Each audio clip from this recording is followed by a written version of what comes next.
주시는지 말씀을 먼저 한번 보겠습니다. 오늘 아까 보았던 54장 이사야서 54장 1절부터 5절을 큰 소리로 같이 읽겠습니다.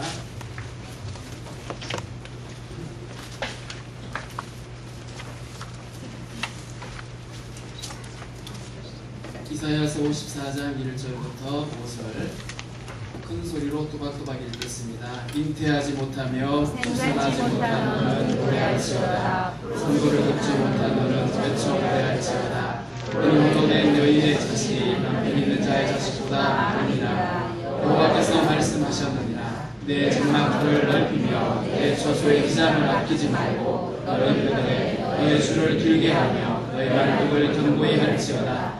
이는 내가 좌우로 퍼지며 내 자손은 열방을 얻으며 황폐한 성읍들을 사람 살 곳이 되게 할 것입니다.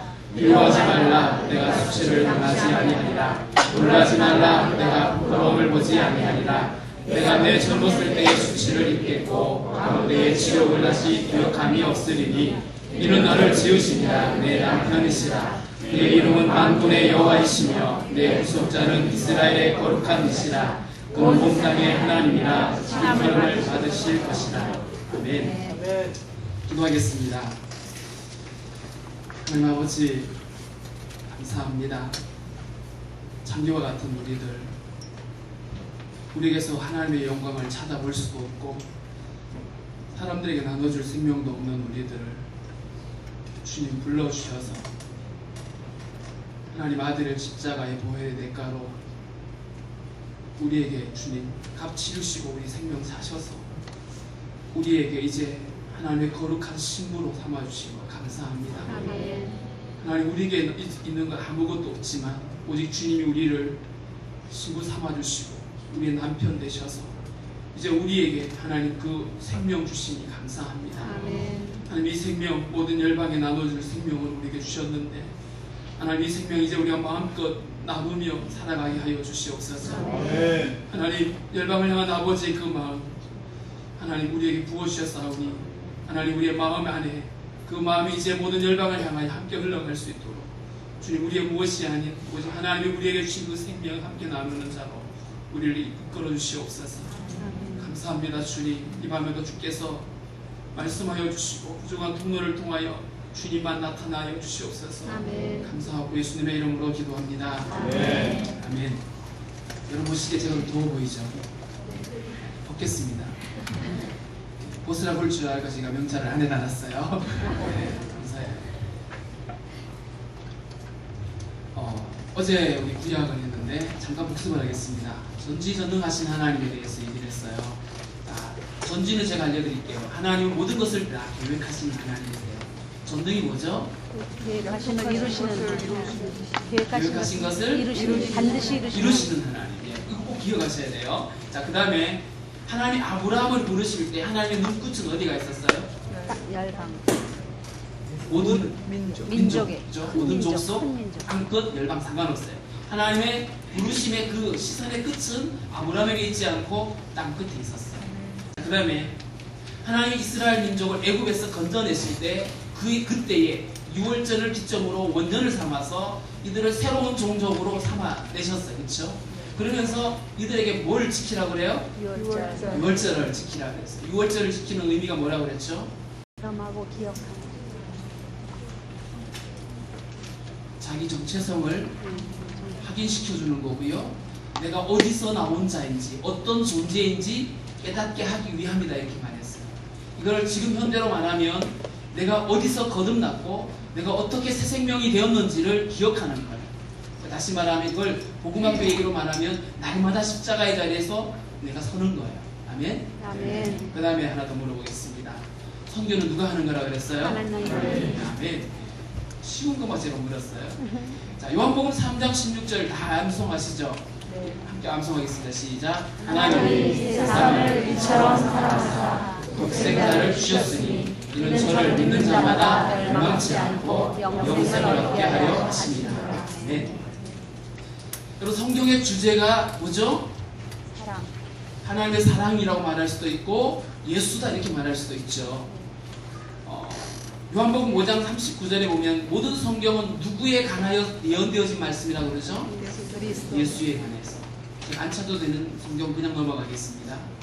자, 예수께서 이 모든 성경의 신약과 구약의 중심이에요. 그렇죠? 자, 그러면 예수 그리스도가 중심이라고 하는 이 말은 하나님께서 우리에게 잃어버린 생명을 회복시켜 주시고 당신의 영광을 거기에 나타내기 위해서 계속해서 초점 집중하는 데가 어디라고 그랬죠? 어디 족보 얘기하면서? 예수 그리스도. 그렇죠? 자, 예수 그리스도는 하나님의 그 시선의 끝에 가 있어요. 초점이 거기 집중되어져 있어요. 자, 아까 제가 시작하기 전에 읽었던 이사야서 54장 1절부터 5절을 보면 먼저 우리가 그거 보기 전에 이사야 53장이 무슨 장인지는 아시죠? 모르면 5절 6절만 한번 읽어보겠습니다. 이사야 53장 5절 6절 시작. 그가 잘리는 우리의 영혼을 인하여 그가 상함은 우리의 죄악을 인하리라. 그가 진리를 받음으로 우리가 평안을 누리고 그가 채찍을 맞음으로 우리가 나음을 얻으라. 우리는 하나님 앞에서 그증하여 각기 제비로 갔거든 여호와께서는 우리 모두의 죄악을 그에게 담당시키셨다. 이사야 53장은 십자가 고난 받으실 예수 그리스도에 대해서 예언한 내용이에요. 자, 그러면 예전에는 이 성경이 53장, 54장 구별시키지 않았어요. 이어져 있었어요. 그러면 오늘 읽었던 54장의 이야기는 53장과 이어진 이야기예요. 그렇죠? 예수 그리스도의 십자가 그 구원으로 말미암아 되어질 결과를 말하는 것이 54장인데 그냥 간략하게 얘기할게요. 우리가 죄로 인해서 잃어버린 생명, 그래서 우리에게는 더 이상 생명을 잉태할 수 없는 존재가 되고 말았어요. 마치 창기처럼 우리는 완전히 하나님으로부터 버림받아져서 더 이상 우리에게는 어떤 영광도 회복할 수도 없고 생명도 기대할 수 없는 존재가 되고 말았어요. 그게 1절에 있는 것처럼 잉태하지 못하던 자, 구로하지 않던 자, 출산하지 못하던 자, 남편이 없는 홀로 된 여인, 이런 뜻이에요. 우리에게서는 생명을 찾아낼 수가 없는 거예요. 왜? 우리가 이미 잃어버렸으니까. 자, 그런데 그런 우리들을 주님이 거룩한 신부로 우리를 불러내셨어요. 마치 호세아서에 보면 그 창기가 되어서 저 시장바닥에서 노예로 팔려가 있는 그 고매를 찾아서 호세아가 돈을 지불하고 그를 다시 아내로 삼죠. 하나님이 우리를 죄 가운데 그렇게 빠져있는 우리들을 당신의 아들의 핏값을 주고 사서 우리에게 그 생명을 다시 부여하시는 거예요. 우리를 거룩한 신부로 다시 회복시켜 주신 거예요. 53장의 이야기가 우리를 위하여 당신의 아들을 대가로 지불한 내용이에요. 그 결과로 우리에게 어떤 일이 일어났냐 하면 이제 우리에게 어마어마한 생명을 얻을 수 있는 가능성이 주어졌다는 거예요. 그렇죠? 예수 생명이 우리 안에 들어와서 잃어버린 하나님의 생명이 예수 그리스도를 영접하는 순간 우리 안에 예수 생명이 들어와서 이제 우리는 그 생명을 나눠줄 자가 된 거예요. 2절에 보니까 너는 뭐라고 돼 있어요? 장막들을 넓히고 처소의 기장을 아끼지 말고 널리 펴서 줄을 길게 하고 너의 말뚝을 견고히 하라. 장막을 치는 얘기를 하는데 장막을 4인용, 5인용 이렇게 치는 게 아니라 수백, 수천만 명의 이 장막을 치려는 거예요. 아멘? 근데 왜요? 거기에 들어올 자가 많아지는 거예요. 식구가 많아지는 거예요. 생명을 가진 자들이. 그러면서 우리에게 생명을 주셨는데 그 생명을 하나님께서 모든 열방을 향하여 나눠주는 자로 우리를 만드셨어요. 그래서 열방을 얻는 자라고 그렇게 표현했죠. 3절에 이는 내가 좌우로 퍼지며 내 자손은 열방을 얻으며 황폐한 성읍들은 사람 살 곳이 되게 할 것이다. 우리에게 생명을 주셔서 그 생명을 이제는 모든 열방이 함께 누리도록 주님이 그렇게 하셨다는 거예요. 이게 하나님이 우리에게 주신 축복이에요. 뒤에서 앉아가지고 기도하고 준비하는데 막 제 안에 감동이 밀려요. 제가 여기 설 수 있는 존재가 아니거든요. 생명이 없던 자였거든요. 하나님 보시기 창기 같은 자였거든요. 그런 나를 하나님이 아들을 주셔서 나에게 생명을 주셨고 그 생명을 이제 전하는 자로, 생명을 나누는 자로 세우신 거예요. 제가 무엇이 대단해서가 아니라 오직 하나님의 은혜. 하나님이 막 위로를 하시는 거예요. 사단은 계속해서 참소하죠. 네가 뭔데 그런 얘기를 하냐? 너는 정말 그렇게 사냐? 이래가면서 사단은 별별 막 공격을 다 해오죠. 주님이 위로하셨어요. 주님이 내게 허락하신 그 생명 나누는 자로 그 나를 그렇게 통 멀어서 쏘시나요. 그래서 사랑한다고 위로도 해주시고 얼마나 감사한지. 하나님이 나로 잉태하지 못하던 나를 하나님의 생명을 주셔서 그 생명을 나누게 하는데, 어제 말했던 것처럼 생명의 특징은 나누면 나눌수록 많아지는 거예요. 모든 열방을 가득 채워도 부족함이 없는 복음이 되는 거예요. 아멘이시죠? 그래서 5절에 보니까 하나님은 온 세상의 하나님이다. 하나님이 이스라엘을 구원하시고 이스라엘을 택하셨을 때 하나님의 시선의 끝은 열방에가 있었다 그랬어요.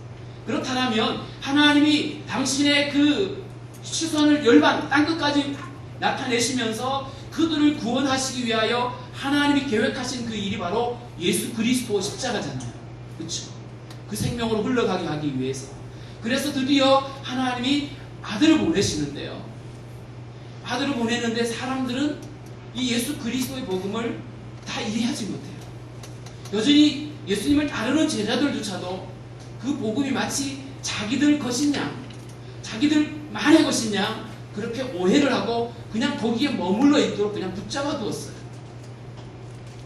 뿐만 아니라 그들은 십자가조차도 이해하지 못했어요. 어떤 일이 있었죠? 예수님이 십자가를 지실 때 제자들은 부들부들 떨었어요. 이런 분화할 때가 어디 있어요? 그래서 베드로는 칼을 빼서 막 휘둘렀잖아요. 그들은 이해가 안 되는 거예요. 왜 예수님이 그렇게 억울하게 잡혀가고, 예수님이 또 그건 또 뭐야? 가만히 있을 건 또 뭐예요? 얼마든지 그들을 그냥 한 방에 이렇게 하실 수 있는 주님이 그냥 십자가로 그냥 아무 지고 없이 끌려가는 거예요. 제자들이 이해가 안 돼요.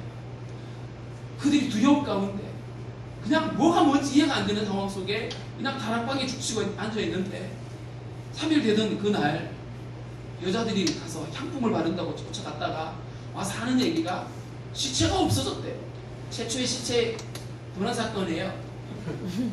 시체가 없어졌대요. 이상해. 무덤문이 열렸다 그래요.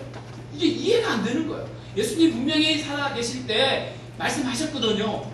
죽은 다음에 살아날 거라고 얘기를 했는데 이게 믿어지지 않거든요. 그래서 이들은 못 믿었어요. 베드로가 요한이 쫓아갔는데도 그들은 못 믿었어요. 고개를 갸우뚱거리죠.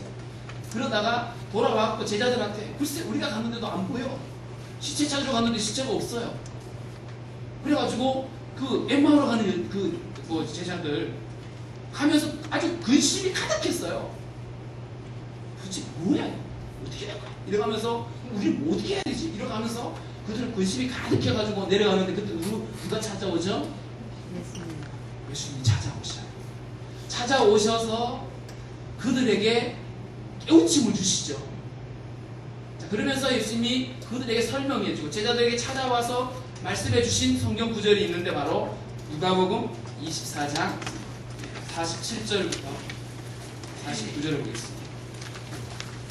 아닙니다. 44절부터 보겠습니다. 누가복음 24장 44절부터 49절 큰 소리로. 누가복음을 누가 못 찾는지 봐야겠어요. 찾죠? 자, 읽겠습니다. 44절 시작.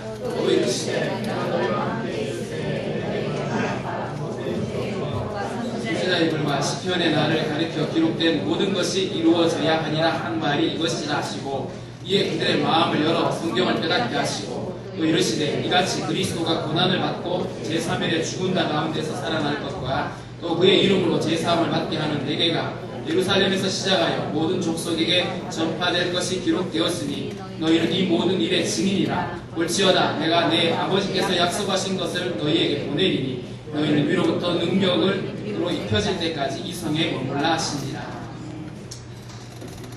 예수님이 구약 성경을 다 설명을 해주셨어요. 여기 말하는 모세의 율법, 선지자의 글, 시편은 구약을 통칭하는 말이에요. 그리고 성경을 깨닫게 하셨어요. 성경을 깨닫게 해주신 다음에 주님이 말씀하신 게 뭐냐면, 구약을 요약을 하셨는데 그 요약이 46절에 있죠. 47절과 이같이 그리스도가 고난을 받고 제3일에 죽은 자 가운데서 살아날 것과. 그러니까 구약에 예수님의 십자가와 부활이 이미 예언되어지고 이미 다 통보되어졌다는 얘기예요. 그렇죠? 자, 그런데 구약 성경이 그것만으로 끝나는 게 아니라 47절에 보니까 또 그의 이름으로 제사함을 받게 하는 회개가 어디서부터 어디까지? 예루살렘에서 시작하여 모든 족속에게 전파될 것이 기록되었으니. 아멘. 여러분, 구약 성경에 예수 그리스도의 십자가와 부활만 기록되어진 게 아니라 예루살렘으로부터 시작해서 모든 족속에게 이 복음이 전해질 것을 이미 어제 우리가 살펴본 것처럼 이미 기록되어졌다는 거예요. 그러면서 주님이 당신이 부활하신 것을 제자들에게 확실하게 인식을 시켜줬어요. 여러분, 예수님이 그 장사 지림바 되어진 그 무덤에 문이 열렸어요. 왜 열렸죠? 돌문이 왜 열렸을까요? 분명히 제가 다른 답을 얘기할 것 같으니까 얘기 안 하는 거죠. 틀려도 괜찮아요. 제가 틀렸다고 때려본 지 한 번도 없어요. 왜 열려있죠? 돌문이? 예수님 부활하기 때문에, 살아서 나오시기 때문에 틀렸어요. 예수님이 부활하신 몸은 공간을 초월했어요. 문이 닫혀져 있는데도 그냥 들어오셨어요. 그러니까 예수님의 부활하신 몸은 돌문이 안 열려도 얼마든지 부활하고 올라가실 수 있었어요. 뿐만 아니라 예수님은 40일 동안 세상에 계셨어요. 왜 계셨을까요? 하늘나라 승천하는데 엔진이 필요했나요? 에너지가 필요했나요?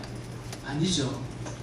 사도행전 1장 3절에 보면 예수님께서 부활하신 다음에 40일 동안 세상에 계시면서 확실하고 분명한 증거로 제자들에게 자신이 살아계심을 확증해 보였어요.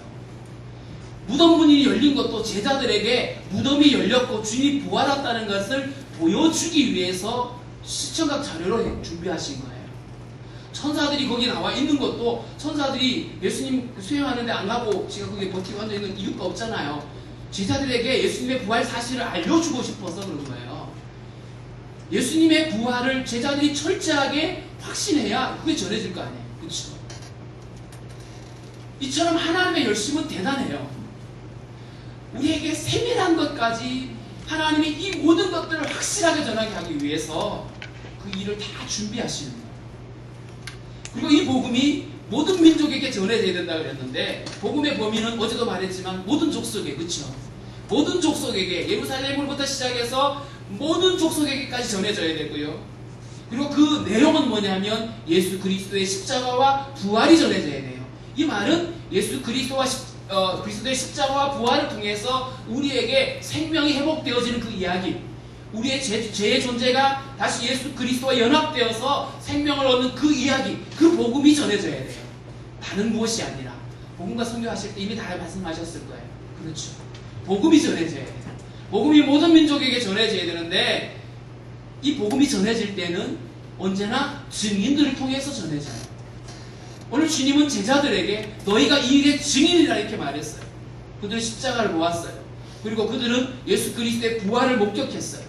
그러니까 철저하게 증인들은 예수 그리스도의 십자가와 부활을 믿음으로 확증한 사람들이 전할 수 있어요. 부활했대. 주님의 십자가에서 우리를 위해서 죽었대. 그냥 남 얘기하듯이 무슨 뭐 시험 공부 이렇게 채점하듯이 그렇게 해서는 안 되는 거죠. 이게 내 안에 확실해져야 되는 거죠. 자, 그렇게 증인을 통해서 전해지고요. 그리고 이 증인을 통해서 전해짐에도 불구하고 49절에 있는 것처럼 철저하게 선교는, 증인의 삶은 누구를 통해서 하셔야 되냐면 성령을 통해서. 왜요? 선교는 누가 하시는 거예요? 하나님이 하시는 거예요. 아무리 부활을 보고 아무리 십자가를 경험해도 그가 오직 증인이 될 수 있기 위해서는 성령을 덧입어야 된다는 거예요. 아멘이시죠? 좀 더 복음이 정말 모든 열방을 위해서 준비되어졌는지를 살펴보려고 그래요. 괜히 오버해가지고 몇 사람이 그냥 유대인만을 위해서 준 건데 괜히 오버해가지고 야 우리 남한테 주자 괜찮을 것 같아 이래가지고 이렇게 주는 그런 복음이 아니라는 거예요. 처음부터 모든 열방을 위해서 예비된 복음이에요. 아멘이시죠? 일단 답을 정해놓고 요한계시록 14장 6절 요한계시록 14장 6절 빨리 찾습니다.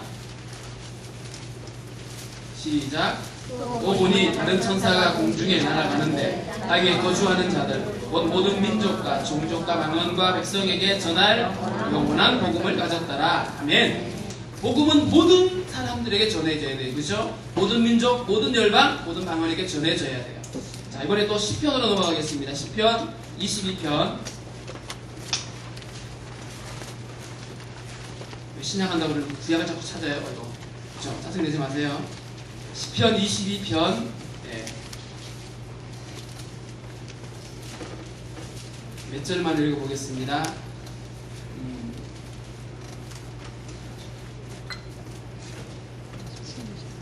12절부터 18절까지 시작.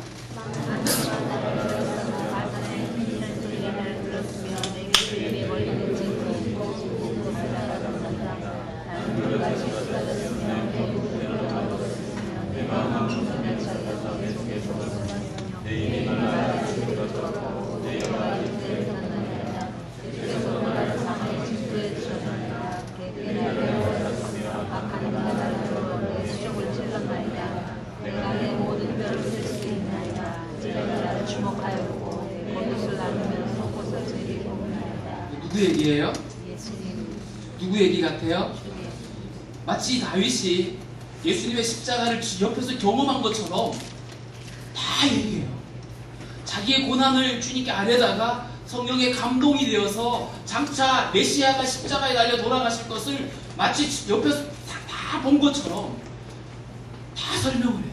이게 예수님에게 고스란히 다 이루어지잖아요. 근데 놀라운 것은요, 다윗 시대에 십자가 형이 없었어요.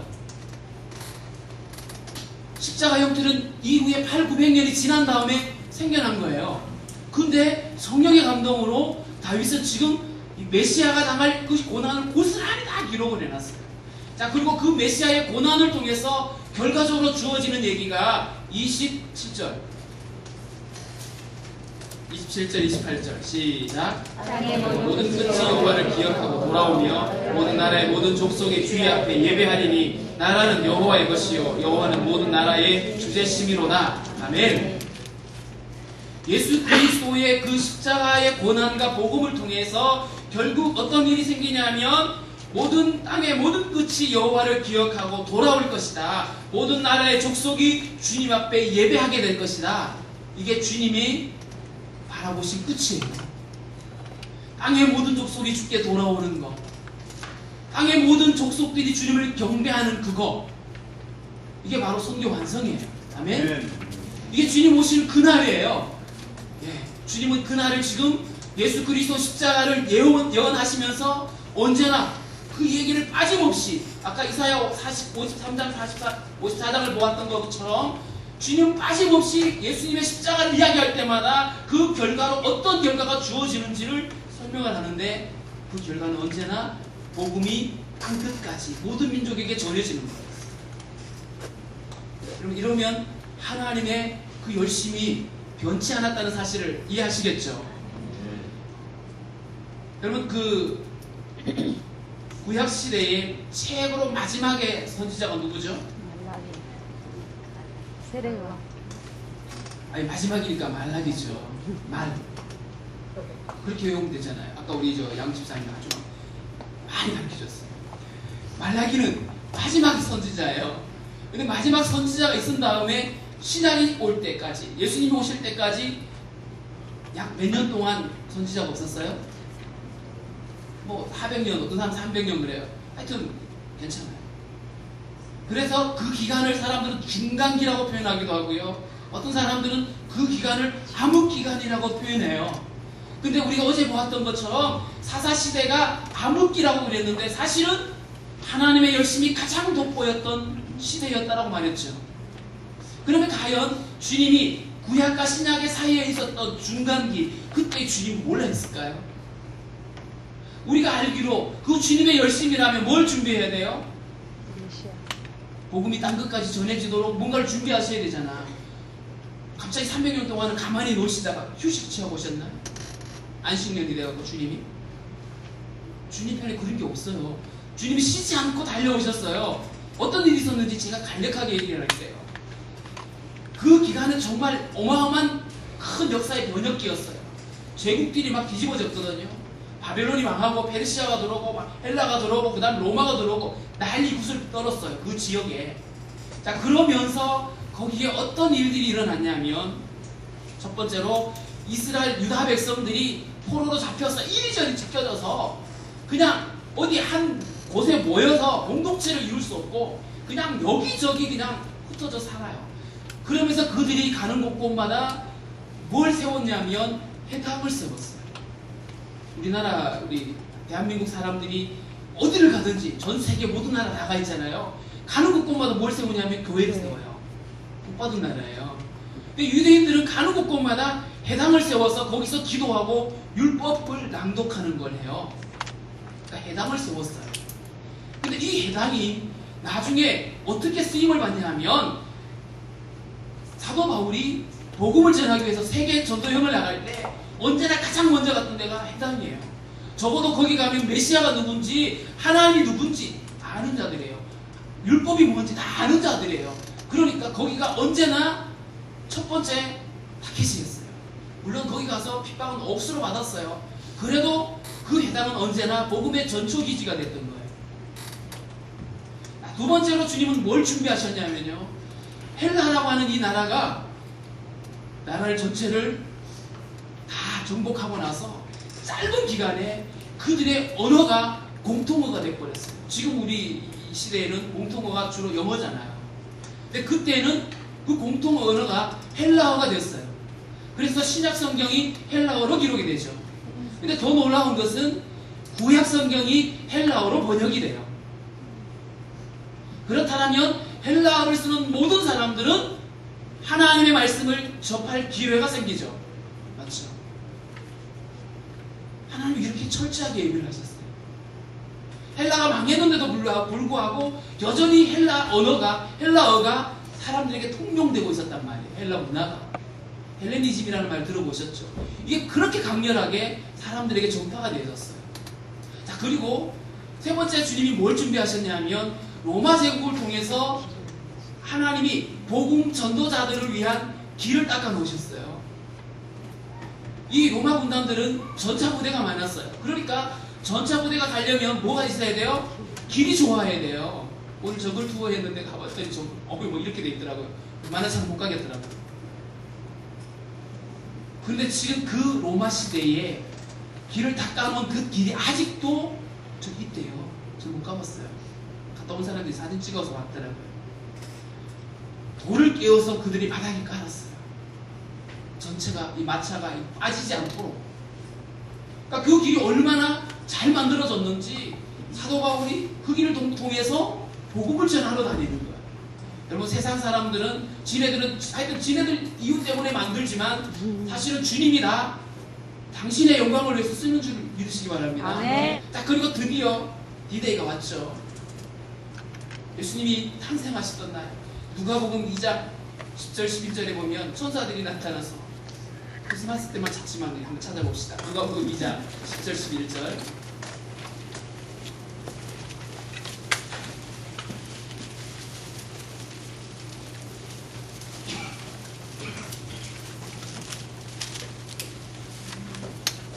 찾았으면 읽겠습니다. 누가복음 2장 10절 11절 시작.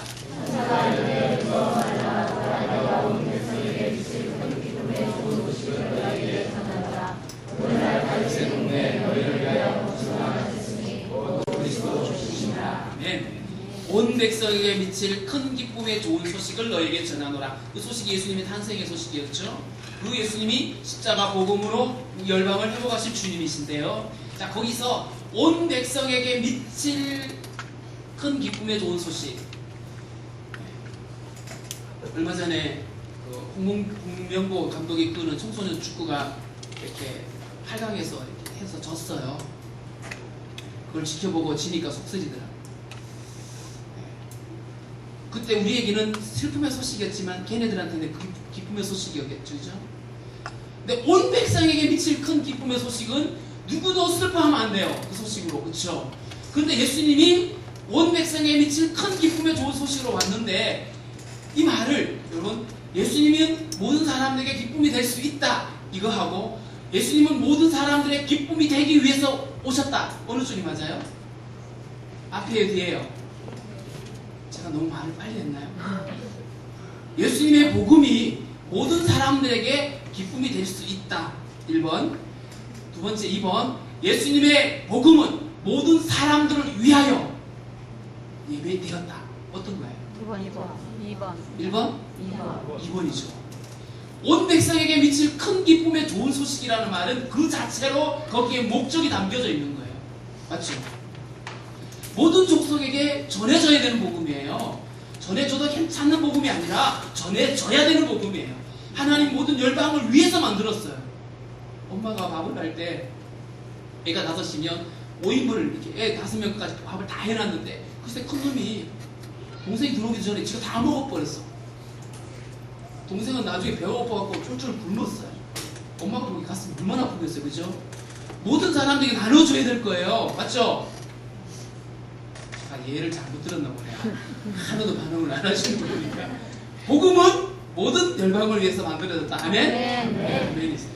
자, 하나님이 구약 성경에 그렇게 수도 없이 그렇게 예언하고 또 예언하고 당신의 열심을 보여주신 그 예수 그리스도가 드디어 오셨어요. 그때 예수님보다 바로 몇 발자국 더 앞에 와가지고 회개하라 천국이 가까웠다 이렇게 말했던 사람 있었죠. 누구예요? 세례 요한. 근데 세례 요한이 천국이 가까웠다고 말할 때는 천국이 이미 온 거예요? 안 온 거예요? 아직 안 온 거예요. 근데 예수님이 조금 있다가 똑같이 회개하라 천국이 가까웠다 이렇게 말했어요. 그때는 아직도 안 왔다는 얘기일까요? 그때는 뉘앙스가 달라요. 이미 천국이 임한 거예요. 예수님이 선포하는 천국이 가까웠다는 말은 이미 임했다는 얘기예요. 제가 원어를 잘 몰라요. 근데 원어 해석을 하신 분 얘기를 들었어요.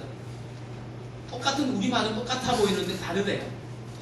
예수님의 그 천국이 가까웠다는 이 표현은 이미 당신 안에 천국이 이미 임한 거예요.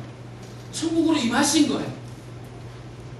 요한복음 1장 14절을 보겠습니다. 요한복음 1장 14절.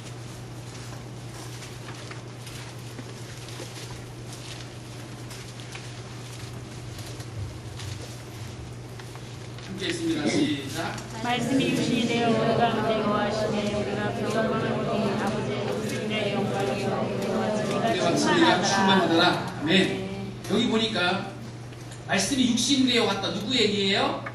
예수님 얘기죠. 우리 가운데 거하심에 우리가 그의 영광을 보니 아버지의 독생자의 영광이요 은혜와 진리가 충만하더라. 하나님의 영광을 가지신 예수 그리스도가 우리에게 오신 거예요. 하나님의 영광이 우리 가운데 이미 임한 거예요. 다른 말로 표현하면 하나님의 나라가 이미 예수 그리스도와 함께 임한 거예요. 그래서 이미 임하신 하나님 나라. 따라해 보실래요? 이미 임하신 하나님의 나라. 임하신 하나님의 나라. 예수를 조금 잘못 믿는 사람들 중에 이런 생각을 가져요. 우리가 예수 믿어 구원받고 천국에 가는 것은 우리의 숨이 끊어지고 나서 그러고 나서 저 세상에 가서만 하나님 나라라고만 여겨요. 천국은 언제나 죽어서 가는 나라로만 여겨요. 그런데 천국이 어제 뭐라고 얘기했어요? 천국은 누구의 통치가 이루어지면? 하나님의 통치. 그렇죠. 하나님의 통치가 이루어지면 천국이에요. 하나님이신 예수 그리스도가 우리 가운데 임하셨어요. 하나님 나라가 임한 거예요. 아멘? 아멘. 하나님 나라가 임했어요. 당신의 영광으로 이 땅에 임하신 거예요. 그래서 주님이 이렇게 말해요. 누가복음 17장 21절 한번 보겠습니다. 누가복음 17장 21절.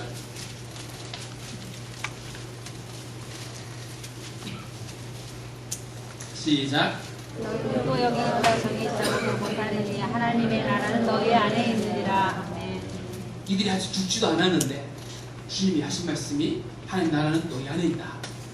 하나님의 나라는 시간의 개념이 아니에요. 시간을 초월해요. 왜냐하면 하나님의 나라는 영원하니까 우리가 이미 예수 그리스도를 영접하며 하나님 나라가 되는 순간 우리는 이미 영원한 삶을 시작하는 거예요. 다시 설명할까요? 영원하신 예수 그리스도 하나님이 우리 가운데 임하시면 그래서 우리 안에 천국이 되어지고 하나님 나라가 되어지면 우리에게는 이미 영생이 시작되어진 거예요. 아멘. 영생이 시작된 거예요. 죽어서 그때 가봐야 천국이 시작되는 게 아니라 우리 안에 그리스도가 이미 생명으로 들어오시면 그때부터 이미 우리 안에 영생이 시작되어지는 거예요. 이게 하나님 나라예요. 그래서 하나님 나라는 너희 안에 있다라고 말해요. 하나님 나라는 객관적으로 우리가 밖에 서서 설명해야 되는 나라가 아니라 내 안에 이미 임한 하나님의 나라를 내가 살아가는 거예요. 이게 증인이에요. 여러분, 그런데 사람들은 그 하나님의 나라가 임했을 때에 하나님의 나라 안으로 쉽게 들어갈 수 있을까요? 복막기로 가라 그래도 그렇게 죽을까봐 못 가죠. 십자가 안으로 들어가라 그러면 죽을 것 같아서 못 가는 거예요. 자, 요한복음 3장, 저 여기 요한복음 1장으로 잘못 적어놨어요. 고쳐주십시오. 요한복음 3장 20절에서 21절. 요한복음 3장 20절에서 21절 찾아보겠습니다. 시작. 악을 행하는 자마다 빛을 미워하며 빛으로 오지 않으니 그 행위가 드러날 거 아니요 진리를 듣는 자는 빛으로 오나니 그 행위가 하나님 안에서 행하는 것임을 알리려 함이라 하십니다. 아멘. 쉽게 얘기할게요. 죄를 가진 사람이 밝은 빛으로 못 나와요.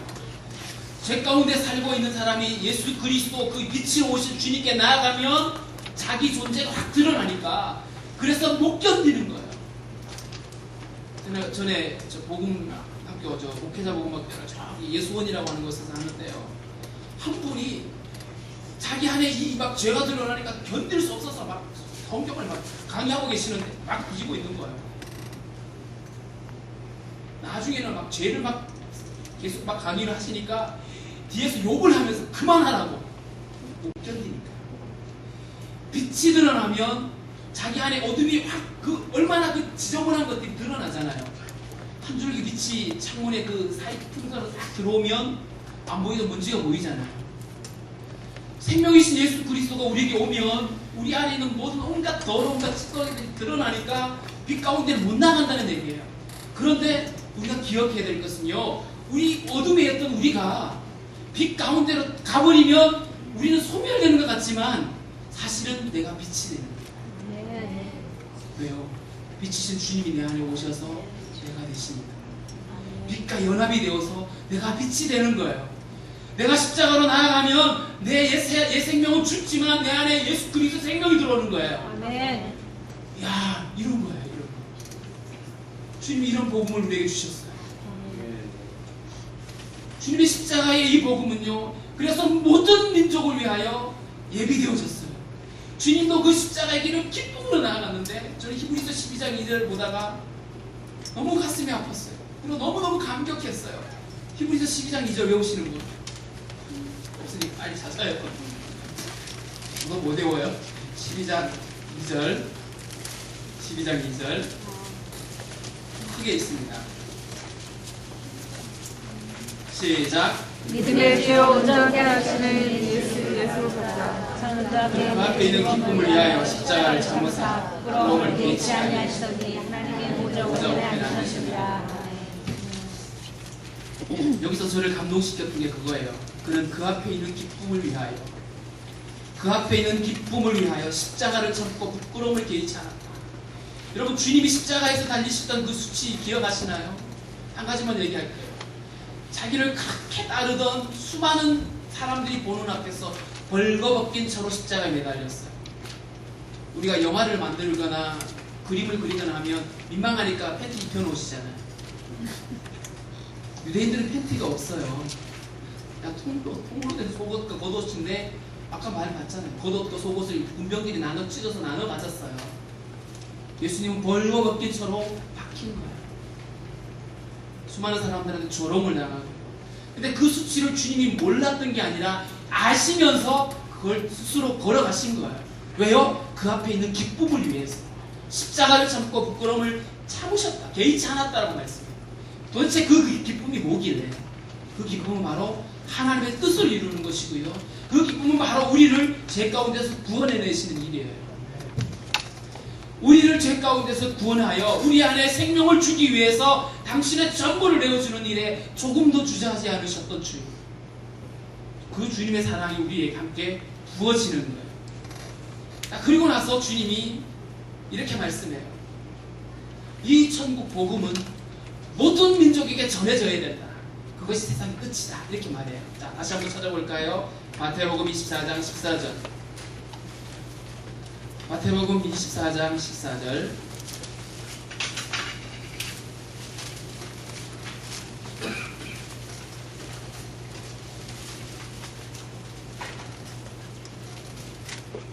하겠습니다. 시작. 이 천국 복음이 모든 민족에게 증언되기 위하여 온 세상에 전파되리니 그제야 끝이 오리라. 아멘. 예. 마태복음 24장은 말세의 징조들을 얘기했어요. 여기 보면 수많은 징조들이 나와요. 기근과 전쟁과 그 다음에 가난과 또 수많은 지진 얘기, 전염병 얘기 수많은 게 많은데요. 그런 것들은 우리 눈에 이미 다 보여져요. 세계 열방 가운데 다 이루어지고 있어요. 그런데 단 한 가지 주님이 말씀하신 게 바로 14절이에요. 이 천국 복음이 모든 민족에게 증언되기 위하여, 복음이 모든 민족을 위하여 만들어졌기에 이 복음은 모든 민족에게 전해져야 돼요. 주님은 그때까지 유보하시는 거예요. 그렇죠? 모든 민족에게 복음이 증거되기 위하여 온 세상에 전파되리니 그제야 끝이 오리라. 온 세상이 다 믿어야 끝이 온다는 얘기가 아니라 복음이 온 세상에게 전파되어져야 된다라고 말씀을 했어요. 자, 그리고 정말 이 마지막 하나님께서 예비하신 이 복음의 마지막 끝, 그걸 먼저 우리 짚고 넘어가겠습니다. 요한계시록 7장 9절입니다.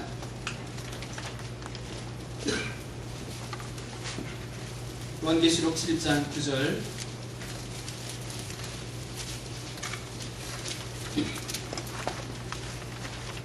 구절부터 10절, 아니 12절까지 시작. 백성과 방언에서 아무라도 생각할 수 없는 간소리가 이루어지고 소리 종려하고 권하심이 보좌에 앉으신 우리 하나님과 어린 양에게 있도다 하니 모든 천사가 보좌와 장로들과 내 생물의 주위에 서 있다가 보좌 앞에 엎드려 얼굴을 대고 하나님께 경배하여 이르되 아멘. 찬송과 영광과 지혜와 감사와 존귀와 권능과 힘이 우리 하나님께 세세토록 있을지어다. 아멘. 아멘.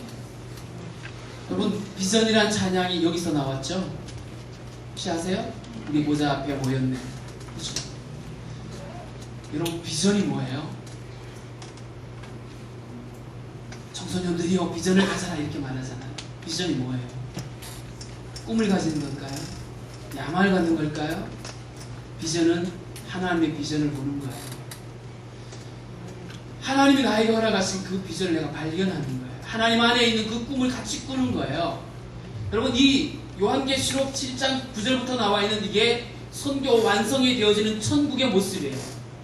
그 보좌 앞에 모든 나라와 족속과 백성과 방언에서 아무도 능히 셀 수 없는 수많은 무리들이 모여서 함께 하나님 앞에 찬양을 하고 예배해요. 모든 열방을 회복시켜서 그 모든 열방이 결국에는 하나님 보좌 앞에 함께 모여 찬양하고 경배하는 그날, 주님이 꿈꾸시는 바로 그 끝이에요. 선교가 완성되어지는 그 꿈, 하나님 이 날을 꿈꾸고 계시는 거예요. 아까 말씀드렸죠. 전지하신 하나님이 전능하심으로 이 일을 이루시는 거예요. 반드시 이 일은 일어날 거예요. 왜냐하면 하나님의 비전이니까. 그래서 비전을 말하시면 여러분 꼭 이렇게 생각하세요. 내 꿈, 내가 하고 싶은 거, 내가 되고 싶은 거, 이게 꿈이 아니에요. 이게 야망이 아니고 비전이 아니에요. 우리에게 주신 하나님의 비전은 하나님 안에 있는 걸 발견해 가는 거예요. 디모데전서 2장 4절에 보면 하나님께서는 모든 사람들이 구원을 받고 하나님을 아는 데 이르는 것을 하나님이 원하신다라고 얘기를 했어요. 그 안에서 우리가 우리의 비전을 찾아가야 돼요. 하나님의 뜻은 이미 여기 다 있는데 이거 말고 주님 딴 거 내가 뭘 하면 되겠습니까? 내가 뭘 하면 대박 터뜨리죠? 제가 목사가 되기 전에 기술을 배웠어요. 금융기술을 배웠는데 금융기술을 하시는 분들은 아실 거예요. 고급 기술이에요. 제가 그때 하나님께 기도했어요. 하나님 저에게 지혜를 딱 반짝 아이디어를 줘서 한꺼번만 터뜨리게 하십시오. 대박 터지게. 그러면 주님 내가 하나님을 엄청 하겠습니다. 제가 아주 야무진 꿈을 꿨어요. 왜 했는지는 아시죠? 자아가 충만해가지고 내가 뭘 할 수 있는 것처럼 여겼어. 그게 얼마나 내 욕심이었는지, 얼마나 부질없는 짓이었는지를 주님이 아주 낱낱이 들추어내셨어요. 여러분, 우리가 비전 말할 때 이 비전을 봐야 돼요. 주님의 비전을 봐야 돼요. 비전 찬송은 다 외우는데 엉뚱한 데 가서 자꾸 내 비전 얘기하고, 너 비전 뭐야? 글쎄요, 나는 뭐가 되는 게 꿈인데요. 이러면서, 그러니까 맨날 꿈이 바뀌지. 여러분, 우리가 하나님 안에 있는, 하나님이 내게 허락하신 그 꿈을 봐야 돼요. 그게 우리 비전이죠. 이렇게 끝나갔는데, 선교는 반드시 완성되어집니다. 아멘이시죠? 선교는 완성되어져야 될 거예요. 빨리 끝내야 돼요. 언제까지 선교할 일이 아니라 선교를 빨리 끝내야 끝나는 거예요. 그죠? 선교는 끝이 있어요. 끝이 없이 막 달려가면 괴롭죠. 근데 끝이 있어요. 하나님이 그 끝을 완성하실 거예요. 자, 그리고 보세요. 자, 그러면 이제 우리의 관심을 어디로 돌려야 되냐면, 하나님이 그렇게 당신의 열심으로 아들을 보내셨는데 그 아들의 생각은 어땠는지 봐야 되잖아요. 우리가 막 복음서를 보면 그 주님이 마치 이방인들에 대해서는 좀 편견을 가진 것처럼 느껴지는 뉘앙스들이 좀 있어요. 자, 보세요. 예수님은 유대인으로 태어났어요. 자기 땅에 왔다고 요한복음 1장에 그렇게 말해요. 자기 땅에 왔다. 그럼 그 국경 넘어가면 남의 땅이잖아. 그렇게 느껴지잖아요. 그렇죠? 그 다음에 예수님은 또 유대인의 왕으로 오셨잖아요. 맞죠? 모든 이방 사람들이 메시아를 그들이 메시아라고 부르지 않고 유대인의 왕이라고 불렀어요. 동방의 박사들이 이방인들이잖아요. 그 이방인들이 유대인의 왕이라고 말했어요. 왜냐하면 이 유대인들은 자기들에게 계시하신 그 다윗의 후손으로 오실 왕을 그들이 말씀을 통해 알고 있으니까 가는 곳곳마다 전설 같은 그 얘기를 얘기했을 거 아니에요. 그러니까 이방인들도 유대인들에게는 그 전설같이 오는 왕이 있대. 그 왕이 오면 뭔가 끝난대. 뭐 이런 소문이 들려졌잖아요. 그러니까 유대인의 왕이라는 표현을 쓰는 거예요. 그런데 그 말에는 우리와는 관계없는 왕이죠. 그렇잖아요. 유대인의 왕이잖아요. 우리와는 관계없는 왕으로 느껴지잖아요. 자, 뿐만 아니죠. 주님이 제자들을 마을로 보내고 고을로 보내면서 천국 전하라고 얘기하실 때 이렇게 말하잖아요. 너희들은 이방인의 길로도 가지 말고 사마리아 이내의 고을에도 들어가지 말고 오히려 이스라엘의 잃어버린 양의 귀로 가라. 누가 봐도 이거는 주님은 유대인의 왕이고 유대인들만을 위한 메시아로 온 것처럼 여겨져요. 그렇죠? 그렇게 안 느껴지세요? 주님 그렇게 보인단 말이에요. 그러니까 오해할 수 있어요. 자, 더군다나 결정타가 있었죠. 가나안 여인이 어느 날 귀신 들린 딸 고쳐보겠다고 찾아왔어요. 다윗의 후손이요. 그러면서 얼마나 막 정성을 다했어요. 여러분, 그 장애를 가진 그 부모님의 그 애절함, 여러분 보면 옆에서 봐도 느껴져요. 그 애절함을 가지고 예수님을 막 불렀어요. 예수님이면 될 것 같으니까. 유대인의 왕이지만 그분께 가면 뭔가 좀 이루어질 것 같으니까 희망을 가지고 이 가나안 여인이 갔어요. 그러니까 불러 세웠는데 제자들이 시끄러워가지고 예수님 저거 좀 보내세요. 예수님이 뭐라고 그랬냐면 뭐라고 그러죠? 아들에게 줄 거를 자식에게 줄 거를 뭐한테 안 준다고 그러죠? 심했죠. 주님도 그런 건 조금 단어를 가렸으면 좋겠는데 걔한테 안 준댔어요. 여러분 같았으면 어떻게 했을까요? 목사님이 그런 표현을 쓰셨다. 시험 들겠죠. 교회가 여기밖에 없어? 이랬겠죠. 이 가나안 여인이 얼마든지 시험 들고 이러고 갔을 거 아니에요. 근데요, 뭐라고 그러죠? 맞아요.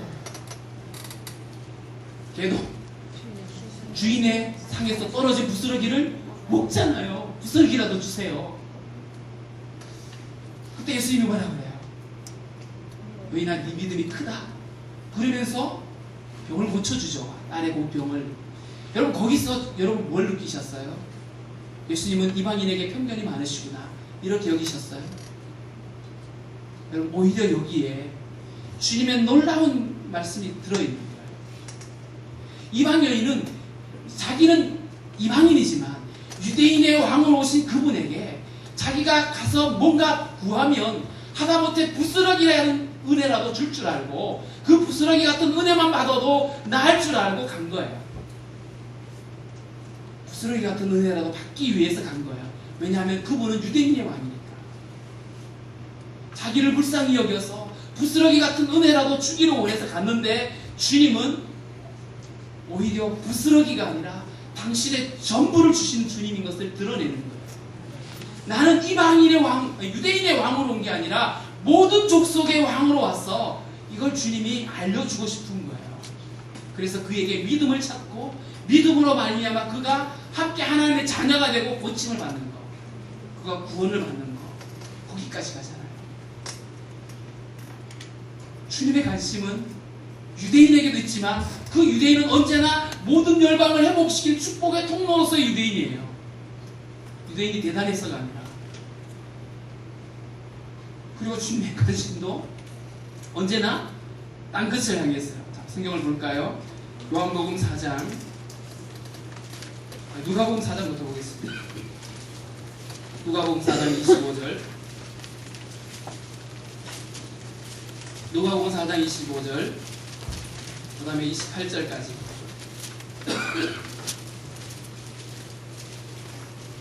있습니다. 시작. 내가 참으로 너희에게 이르노니 엘리야 시대에 하늘에서 그들을 같았지요. 땅에 큰 흉년이 들었을 때 이스라엘에 많은 과부가 있었을 때 엘리야가 그중 한 사람에게도 보내심을 받지 않고 오직 시돈 땅에 있는 사람들과 모압에게 드렸으며 오선지자 엘리사 때에 이스라엘 많은 나병한 자가 있었을 때 그 중에 한 사람도 깨끗함을 얻지 못하고 오직 수리아 사람 나만 뿐이었느니라. 아멘. 이게 무슨 얘기냐면요, 예수님이 지금 이사야서 61장에 예언되어져 있는 당신이 메시아로 오셨다는 사실을 사람들한테 선포하고 이 말씀이 너희 눈앞에 이루어졌다 이렇게 선포하시면서 하신 말씀이 바로 이 예수 그리스도의 그 오심이, 메시아에 오신 그 사건이 유대인만이 아니라 이방인에게도 그 영향력이 미친다라고 하는 얘기를 막 얘기를 하고 있는 부분이에요. 그러다가 주님이 돌 맞으려고 그랬죠. 돌 맞을 뻔했죠. 유대인들이 막 반발을 해요. 예수님은 지금 이방인에게로 그 복음이 가게 될 것을 지금 얘기를 하니까 유대인들이 반발을 해요. 그 다음에 요한복음 4장 25절 찾지 마세요. 여러분 잘 아시는 내용이에요. 예수님이 어느 날 사마리아 성으로 일부러 가셨어요. 그리고 우물가, 거기 무슨 성이죠? 수가성. 네. 수가성에 가서 우물가에서 한 여인을 만나요. 그리고 그 여인과 대화 끝에 뭐라고 말씀하시냐면 아버지께서 예배하는 자들 찾는데 어떤 자? 신령과 진정으로 예배하는 자를 찾는다고 했어요. 사마리아 사람들은 예루살렘에 와서 예배하지 않고 그리심산이라고 하는 곳에다가 성전을 지어놨다가 거기서 성전 나중에 허물어졌지만 여전히 거기 가서 제사를 지냈어요. 이 여자는 궁금했던 거예요. 도대체 어디가 맞아요? 이렇게 물었어요. 그랬더니 주님이 이 산으로도 말고 저 산으로도 말고 오직 하나님께 예배해라. 그리고 오직 신령과 진정으로 예배해라. 이 말은 모든 예배는 예수 그리스도로 말미암아 하나님께 드려져야 된다는 것을 설명하고 있는 거죠. 모든 민족은 동일하게 하나님께 나아가서 예배해야 되는데 어떤 방법으로 나아갈 거냐 하면 예수 그리스도의 십자가를 통해서만이 모든 민족이 하나님께 예배할 수 있는 거고, 그거 설명하기 위해서 사마리아에 가신 거예요. 이 땅에 수많은 나라들, 수많은 문화들이 있어서 예배에 다양한 형태가 있을지 몰라도 그러나 그 중에서 빠짐없이 반드시 있어야 될 것은 뭐냐 하면 오직 예수 그리스도 십자가로 하나님께 나아가 예배하는 거예요. 아멘이시죠? 예배의 형태는 바꿀 수 있어요. 예배 형식은 바꿀 수 있어요. 그러나 그 중에서 빼놓을 수 없는 가장 중요한 것, 그리스도로 말미암아 하나님께 나아가 예배하는 것, 이게 회복되어져야 되는 거예요. 그 다음에 성만찬을 한번 볼까요? 고린도전서 11장 26절.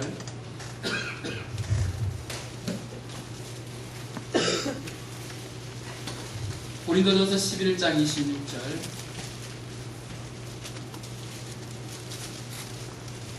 드셨으면 큰 소리를 했습니다. 시작. 너희가 이 떡을 먹으며 이 잔을 마실 때마다 주의 죽으심을 전할 때까지 전하는 것입니다. 아멘. 너희가 이 떡을 먹으면, 이 떡이 무슨 떡이신지 아시죠? 예수님의 살을 표현하는 떡을 먹으며 이 잔, 예수님의 피죠. 이 잔을 마실 때마다 무엇을? 주의 죽으심을 언제까지? 그가 오실 때까지 뭐 하는 것이다? 전하는 것입니다. 여러분, 성만찬은 왜 하죠? 은혜 받기 위해서 하죠. 장로교법에 보면 성만찬은, 성례식은 은혜와의 은혜 방편이다 이렇게 표현해요. 근데 여러분, 성만찬을 주님이 왜 지정을 하셨을까요? 왜 성만찬을 너희들이 모일 때마다 이 떡을 나누라고 왜 말씀을 하셨을까요? 배고플까봐. 아니죠? 오늘 말씀해 보니까 이 떡을 마시고 떡을 먹고 잔을 마실 때마다 주의 죽으심을, 주의 죽으심이면 주님의 십자가 죽음을 말하잖아요. 그죠? 그 죽음을 전하려는 거예요. 언제까지? 주님 오실 때까지. 이 말은 다른 표현으로 말하면 모든 족속에게 뭐가 전해질 때까지? 복음이 전해질 때까지. 여러분, 앞으로는 주님 오실 때까지, 그러면 그날은 복음이 다 전해지는 날, 이렇게 이해하세요? 주의 오실 때까지, 다시 말하면 모든 민족에게 복음이 전해질 때까지 이 성만찬을 계속하려는 거예요.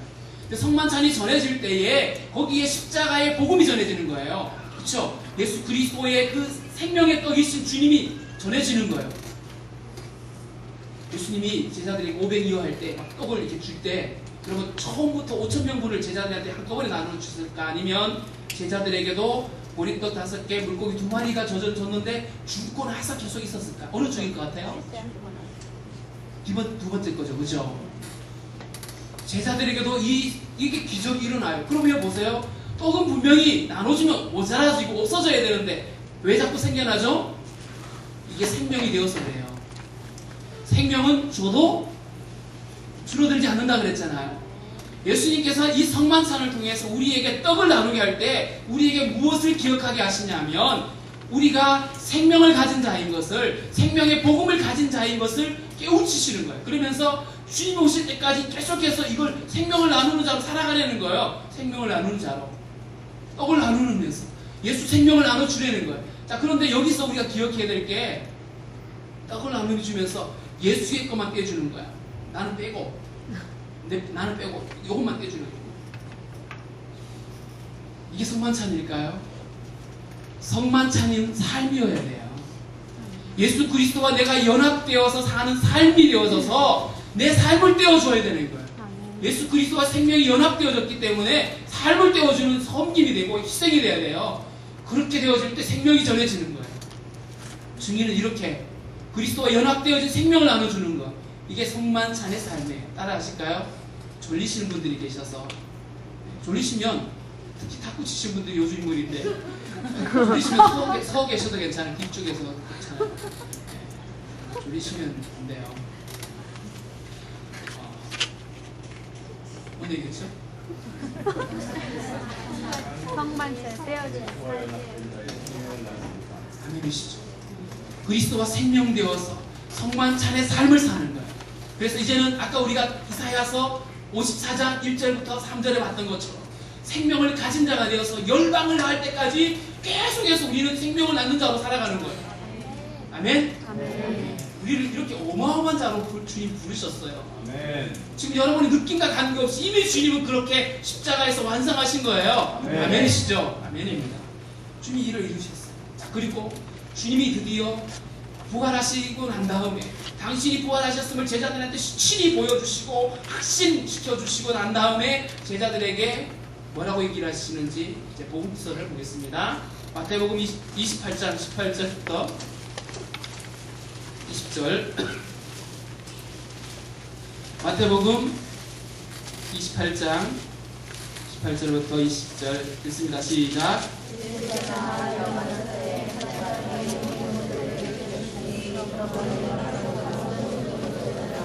아버지와 아들과 성령의 이름으로 세례를 주고 내가 너희에게 요구한 모든 것을 가르쳐 지키게 하라. 볼지어다 내가 너희까지 너희와 항상 하리라. 선교사님들이 이걸 굉장히 좋아해. 이 말씀을 대위임령이다. 모든 족속을 우리에게 맡기셨다. 너희는 가서 모든 민족을 제자로 삼아 아버지와 아들과 성령의 이름으로 세례를 베풀고, 세례를 주라는 말은 그들을 복음으로 거듭나게 하는 통로가 되라는 얘기예요. 너희는 가서 모든 족속으로 제자를 삼아.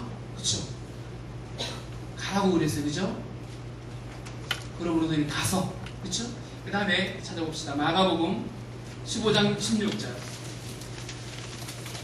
마가복음 15장 16절. 16장 15절인가요? 16장 15절. 16장 15절 바꿔주세요. 정신 좀 차리라고 이렇게 바뀌어졌나봐요. 16장 15절 읽습니다. 시작. 온 천하에 다니며 만민에게 뭐를 전파하라? 복음을 전파하라. 아멘. 너희는 온 천하에 다니며 만민에게 복음을 전파하라. 여러분이 예수 생명을 가졌으며 그 복음을 가졌으면 이제는 어디를 가든지 어떤 존재로 살든지 여러분이 그곳에서 복음을 전하는 자로 사는 거예요. 네. 성경에 보면 우리 그리스도인들을 여러 가지 표현으로 묘사를 했는데, 마태복음 5장에 보면 소금이다, 빛이다 이렇게 말했어요. 그 다음에 또 고린도서에 가보면 뭐라고 돼? 향기다 이렇게 돼 있죠. 여러분, 향기, 빛 이런 것들 언제 써요? 자기를 위해 쓰는 거예요? 아니죠. 누군가를 위해서 영향력을 발휘하는 거예요. 다시 말하면 예수 그리스도의 복음을 가진 자들은 어디를 가든지 존재 자체로 이미 영향력을 드러내는 복음의 통로가 되어지는 선교적 존재로 사는 거예요. 아멘? 이거예요. 하나님이 우리를 생명으로 주실 때 우리는 이미 빛이 된 거예요. 마태복음을 잘 보시면 너희는 세상의 빛이 되라 이렇게 말하지 않았어요. 너희는 세상의 빛이니 이렇게 말했어요. 너희는 그리스도의 향기니 이렇게 말했어요. 그렇기 때문에 우리는 이미 존재 자체로 향기를 드러내고 맛을 드러내고 빛을 드러내는 존재 자체로 선교적 존재가 됐어요. 복음의 통로가 되어진 거예요. 아멘? 그러니까 여러분들이 뭘 하든지 그 자리에서 복음의 통로가 되어지는 거예요. 생명을 담아 있으면, 날마다 우리가 십자가 안에 서 있으면 그게 가능해져요. 아멘? 그 다음 또 봅시다. 자, 누가복음 아까 봤지만 한 번 더 봐요. 누가복음 24장 47절 49절. 누가복음 24장 47절부터 49절. 시작. 또 그의 이름으로 제사함을 받게 하는 회개가 예루살렘에서 시작하여 모든 족속에게 전파될 것이 기록되었으니 너희는 이 모든 일의 증인이라. 아멘. 볼지어다 내가 내 아버지께서 약속하신 것을 너희에게 보내리니 너희는 위로부터 능력으로 입혀질 때까지 이 성에 머물라 하십니다. 너희는 이 일의 증인이라. 여기서 이 일은 뭐죠? 앞에서 설명하고 있는 예수 그리스도의 십자가의 복음이죠. 아멘? 이거의 증인이 되는 거예요. 자, 그 다음에 요한복음 20장 21절입니다. 요한복음 20장 21절.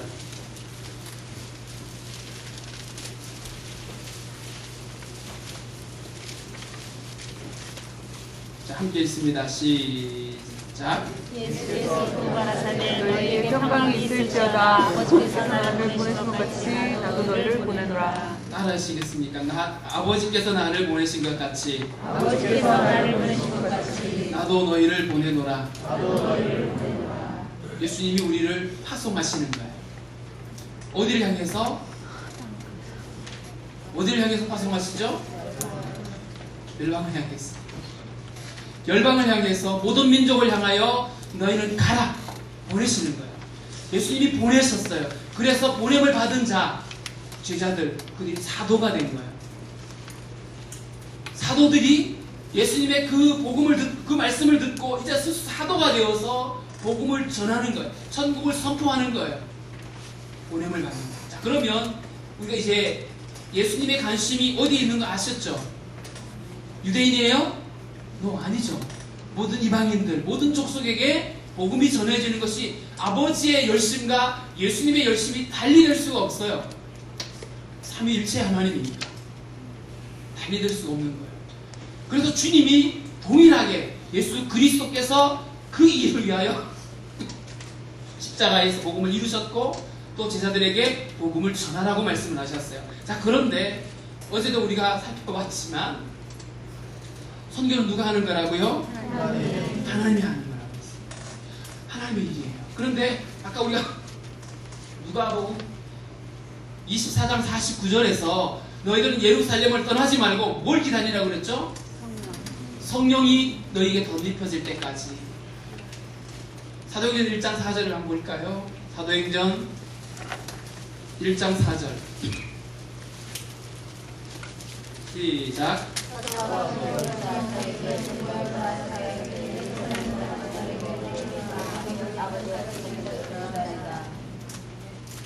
예수님이 십자가에 죽으시고 부활했다는 사실이 들려졌을 때 예수님을 죽인 자들이 그 소식을 전하지 못하도록 하기 위해서 시체가 시체를 훔쳐갔다고 거짓말을 막 퍼뜨리죠.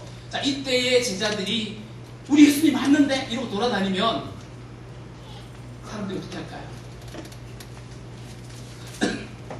가만히 내버려 둘까요? 80년대에 강주 사태가 있었어요. 저는 그때 경기도 살았는데요. 얼마나 철두철미하게 이 방송을 통제를 했는지 저는 정말 그쪽에 나쁜 사람들이 나쁜 짓을 해갖고 그렇게 막 반란을 일으킨 줄 알았어요. 저도 좀 나쁜 놈들 이랬어요. 왜냐하면 언제나 군인들이 맞아 죽는 것만 보여줬으니까. 그런데 그 80년대에 그 소슬포런 그 독재정권 때에 만약에 강주 학살 주범은 전두환이야 이랬으면 지도세도 모르게 잡혀가요. 이 예수님이 십자가에 죽고 난 다음에 그때의 상황이 거의 비슷했잖아요. 그런데 주님이 예루살렘에 머물러 있으라는 거예요. 뭐 할 때까지? 성령이 임할 때까지 머물러 있으래요. 예루살렘에 있는 것이 이들에게 두려움이 될 수 있어요. 근데 주님이 거기 머물러 있으래요. 뭐 하기 위해서? 성령을 받기 위해서. 근데 왜 주님은 성령을 받기 위해서 하라고 했냐면 성령을 받아야 증인이 될 수 있는 거예요. 성령을 받아야 하나님이 하시는 거예요. 그렇죠? 성령이 온다는 게 뭔 얘기죠? 성령이 오신다는 말은 하나님이 내 안에 임재하신다는 얘기가 되는 거예요.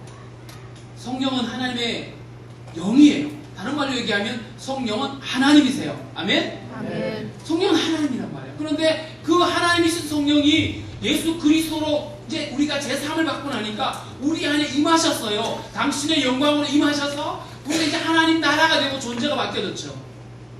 예수님의 십자가 이전에는 성령이 오시려도 오실 수가 없어요. 오면 곧바로 심판이 되니까. 십자가도 모르는 사람이 성령이요 불러 막 이러면 진짜 불러 진짜 죽어요. 큰일 나잖아요. 오면 안 되잖아요. 근데 주님이 예수 그리스도로 말미암아 우리의 죄를 정결하게 하시고 성령이 오시게 해서 그 성령이 이제 우리 안에서 일하시게 되는 거잖아. 아멘. 성령이 일하시는 거예요. 네. 그래서 사도행전 1장 8절이 기록되어 있어요. 자, 읽을까요? 시작.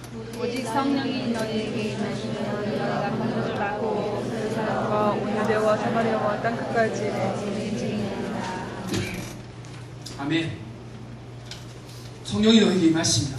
너희 권능을 받고 예루살렘과 온 유대와 사마리아와 땅 끝까지 이르러 내 증인이 되라. 이렇게 말했어요? 아니죠? 되리라 이랬죠. 여기도 약속이에요? 명령이에요? 약속이에요.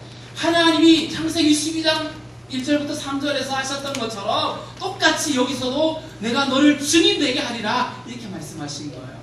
하나님 하시겠다는 거예요. 따라합시다. 주님이 하십니다. 주님이 하십니다. 성령이 오신다는 말은 주님이 하시기 때문에 주님의 일을 하기 위해서 성령을 기다리려는 거예요. 그럼 성령 기다려야 돼요. 성령 없이 자기 열심으로 막 발걷어붙이 가다 보면 반드시 넘어지거나 탈진하게 돼 있어요. 성령이 하게 해야 돼요. 여러분 가끔 우리가 설교를 아주 은혜스러운 설교를 이렇게 들을 때가 있어요. 너희는 세상의 끝이야. 너희들은 촛불처럼 너희 자신을 희생해갖고 녹아서 그러면서 너희들은 세상을 밝혀야 돼. 다 놓은다면 어떡하시겠어요?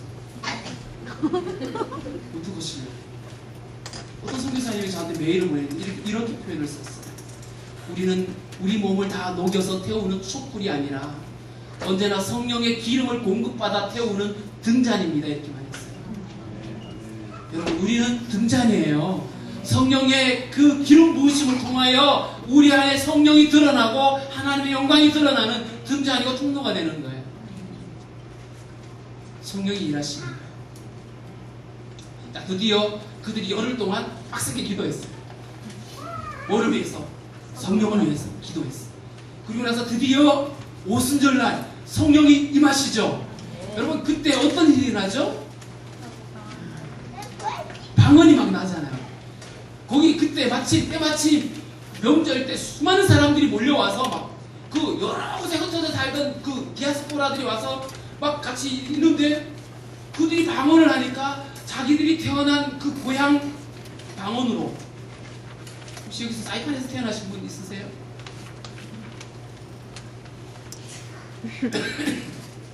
손을 안 들었어요. 네. 자기가 분명히 고향이 아닌, 자기 본국이 아닌 다른 곳에 살고 있는데 그 나라의 언어로 들려지는 거예요. 말을 전하는 사람이 여럿이 아니라 말을 전하는 사람은 베드로 한 사람인데 듣는 사람은 여러 사람이에요. 여러분 요즘 우리 교회에서 방언하는 거하고 달라요. 베드로는 지 말로 하고 있는데 듣는 사람들이 자기 언어로 듣잖아요. 언어가 통일되잖아요. 언어가 언제 혼잡하게 됐어요? 바벨탑에서. 근데 그 바벨탑에서 흩어졌던 모든 족속이 다 생겨나면서 그때 하나님이 그들의 뒷모습을 보면서 아브라함을 부르셨던 그 하나님이 이제 예수 그리스도 십자가 복음이 완성되어지고 성령이 임하는 그날 그 언어가 통일되어져요. 주님이 이루셨어요. 네. 전능하신 하나님이 드디어 그 일을 이루신 거예요. 그쵸? 이루셔서 이제 정말로 하나님께서 그 복음으로 이제는 세상을 회복할 수 있는 완전한 복음이 완성된 거예요. 성령이 임하심으로 인해서. 십자가 죽음으로 끝나서 되는 일이 아니라 부활하신 다음에 승천하셔서 성령이 임하시는 것으로 완성되어지는 복음이에요. 그래서 성령이 우리 안에 임하셔서 하나님 나라가 우리 안에 실제가 되어지는 거예요. 성령이 우리 안에 임한다는 말은 다른 말로 얘기하면 우리가 에덴에서 잃어버린 그 영광을 다시 회복한 거예요. 잃어버린 생명을 다시 회복받는 거예요.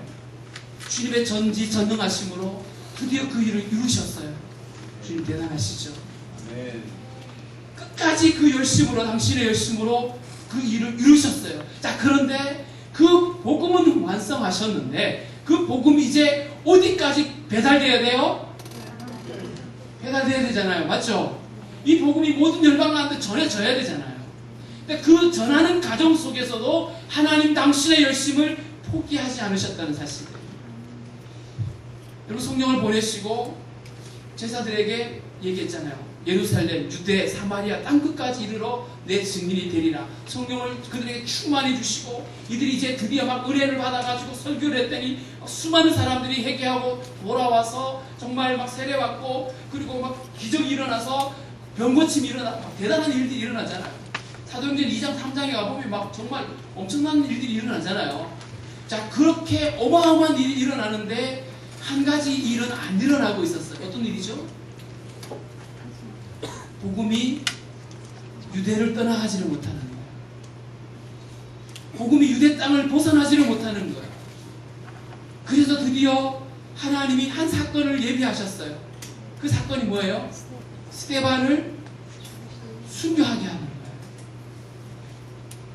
스데반을 하나님이 돌에 맞아 죽어가는 스데반을 건질 힘이 없어서 주님이 그냥 안타깝게 저러면 안 되는데 이러고 보고 계신 게 아니라 순교의 제물로 하나님이 기꺼이 드리셨어요. 그리고 나서 그때를 기점으로 해서 예루살렘에 대대적으로 뭐가 일어나요? 뭐가 일어나요? 핍박이 일어나요. 그게 어디에 나와요? 사도행전 8장 1절에 나와요. 그걸 거꾸로 하면 사도행전 1장 8절이 되죠. 1장 8절로 말씀을 했는데 그 말씀이 안 지켜지니까 8장 1절이 만들어져 버렸어요. 핍박이 일어났어요. 자, 그런데 이 핍박이 일어나서 사람들이 어디로 또 흩어져요? 사마리아 땅으로 막 흩어져요. 사마리아까지는 복음이 또 전해졌어요. 그런데 사마리아인도 사실은 알고 보면 좀 그래도 뿌리가 거의 비슷하잖아요. 그렇죠? 거의 좀 뭔가 다르긴 하지만 그래도 사마리아인들은 뭔가 정서적으로 그래도 그나마 혈통이라고 하는 개념이 남아있어요.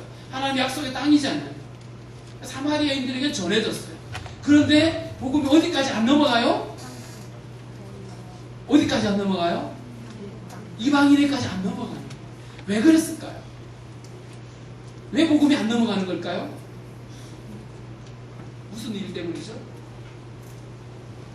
어제도 얘기했어요. 유대인은 자기 민족주의가 있어요. 하나님의 선민 사상이 있었어요. 하나님은 오직 자기들의 하나님인 거예요. 메시아도 자기들의 메시아예요. 그러니까 철저하게 이방인들은 사람 취급도 하지 않았어요. 요나가 니느웨 성이 망해지기를 기다렸던 것처럼 유대인들은, 이방인들은 하나님의 은총과는 전혀 관계없는 사람들이라고 여겼어요. 분명히 주님은 이 복음이 땅 끝까지 가야 된다고 말씀을 했는데, 근데 그거는 어느 정도 그냥 마치 꽃꽂이 할 때 옆에 이렇게 부자재 쓰는 것처럼 엑사사이즈 정도로만 생각을 했는지 이 제자들이 움직이질 않아요. 움직이질 않아요. 복음이 흩어지고 전해지는데 유대인들에게만 전하는 거예요. 심지어 이방인 땅까지 건너가기는 했는데 거기서도 유대인들에게만 전하는 거예요.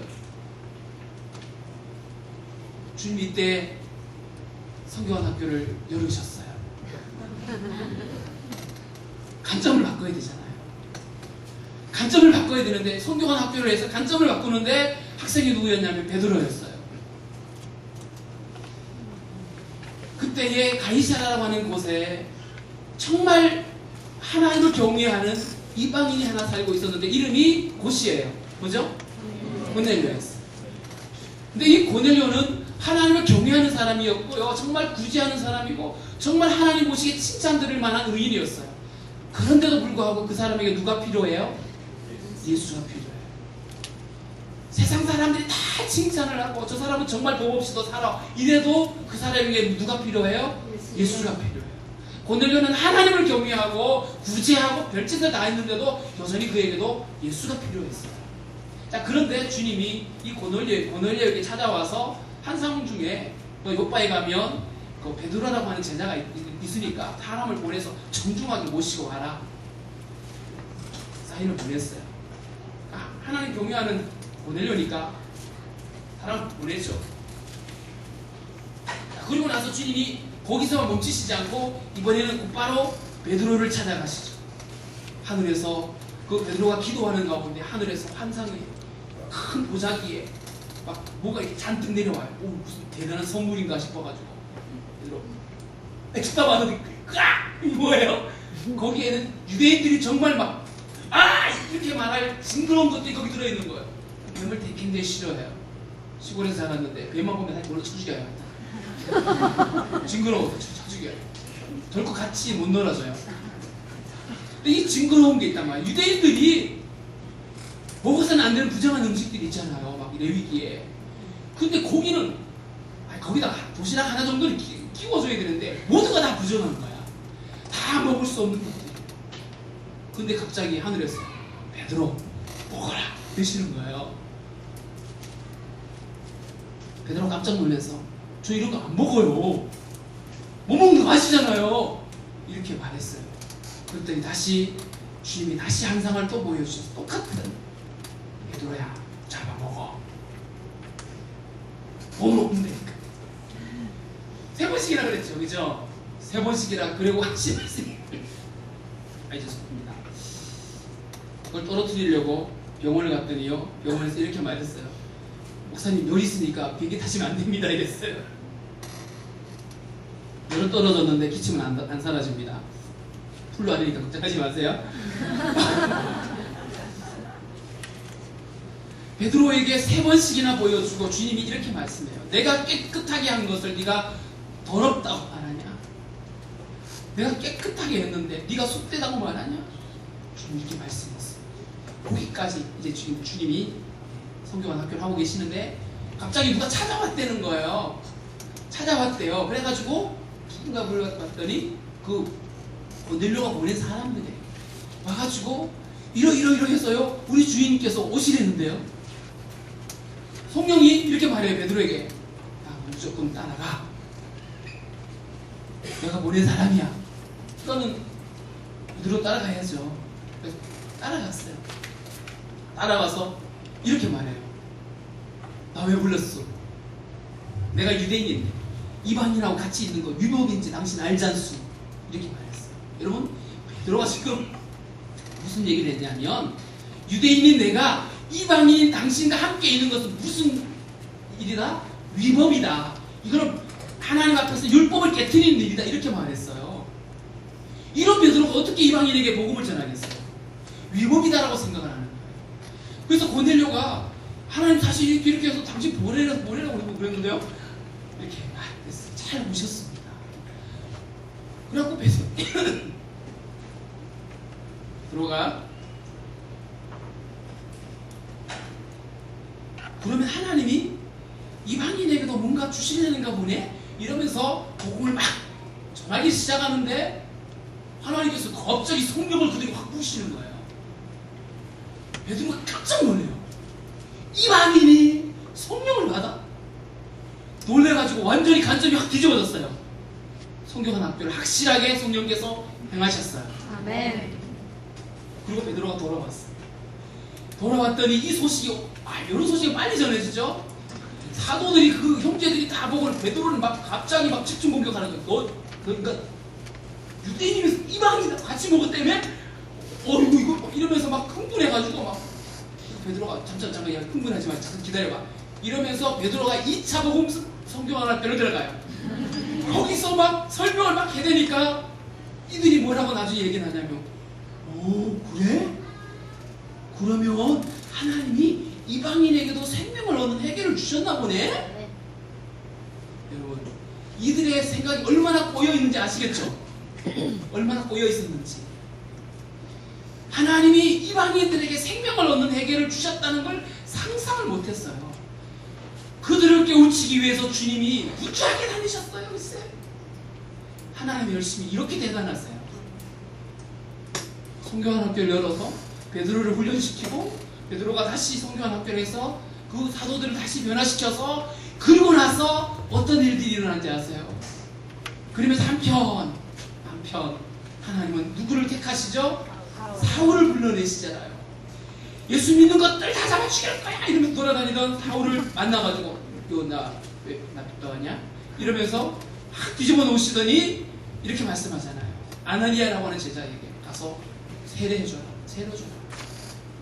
그 사람 예수 믿는 사람 잡아 죽이려고 들어오는데 아시잖아요. 이랬더니 아니다. 그는 뭐라고 됐죠? 409장에 읽어볼까? 시작. 어디인지 몰라요 지금? 9장 15절 내 이름을 이방인과 임금들과 이스라엘 자손들에게 전하기 위하여 택한 그리스다.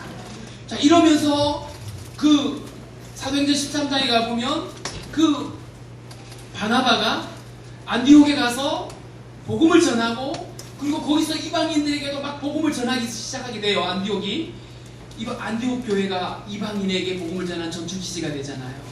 그들이 하나님을 섬기기 위해서 막 열심히 기도하는데, 하나님 수능 만점 이렇게 기도한 게 아니고, 하나님 어떻게 하면 하나님 뜻을 이룰 수 있죠? 하나님 어떻게 하면 우리가 하나님 일을 할 수 있습니까? 막 기도했어요. 금식하면서. 우리 보통 언제 금식하냐면 내 소원 이루어지기 위해서 금식하잖아요. 그렇죠? 철야 들어가고 막 하나님 압박 들어가잖아요. 그런데 주님은 이 안디옥 교회를 어떻게 보이셨냐면, 주님을 위하여 어떻게 내가 살아야 되는지를 금식하는 거예요. 보시잖아요. 우리 복음교회가 그렇게 되게 말합니다. 아멘. 그랬더니 성령께서 바나바와 사울을 따로 세워 이래가지고 선교사를 파송하시잖아요. 그렇게 해서 이 사도 바울과 바나바가 시작된 세계 선교를 통해서 어마어마한 그 이방인들이 몰려들어요. 그렇게 몰려오는데 어떤 사건이 벌어졌냐면, 그 유대인들, 그 끈적끈적한 끈적끈적한 유대인들이 너희들 구원받으려면 예수만 믿어서 안 돼. 율법 지키고 할례 받아야 돼. 이딴 소리를 해가지고 사람들이 막 마음이 막 어려웠어요. 꼭 유대인이 돼야 돼? 이렇게 막 마음이 어려웠죠. 그때에 예루살렘에서 회의가 열려요. 그 회의가 열릴 때에 결정적으로 주님이 복음 선교하라고 하신 거를 거기서 효과가 발휘되잖아요. 이방인들에게 굴레를 씌우지 말아라. 복음이면 충분하다. 따라합시다. 복음이면 충분하다. 충분하다. 왜요? 주님이 복음이면 충분하다. 가졌거든요. 아멘. 그래서 그때부터 복음이 막 전 세계적으로 확장되어지는데요. 어마어마하게 벌어지잖아요. 하나님 나라가 막 급속도로 변화 막 일어나죠. 예. 그런데 이 사도 바울이 나가서 복음을 전할 때마다 뭐가 따라와요? 핍박이 따라와요. 한 번은 고린도에 가서 막 복음을 전하는데 막 사람들이 돌로 던지고 막 핍박이 어마어마해서 이렇게 했어요. 야, 나 오늘 떠날 거야. 아, 정말 이상한 정말 내가 정의한가? 막 먼지를 털면서 막 떠날 거야. 이러고 마음을 결정을 했는데 그 밤에 주님이 찾아오셨어요.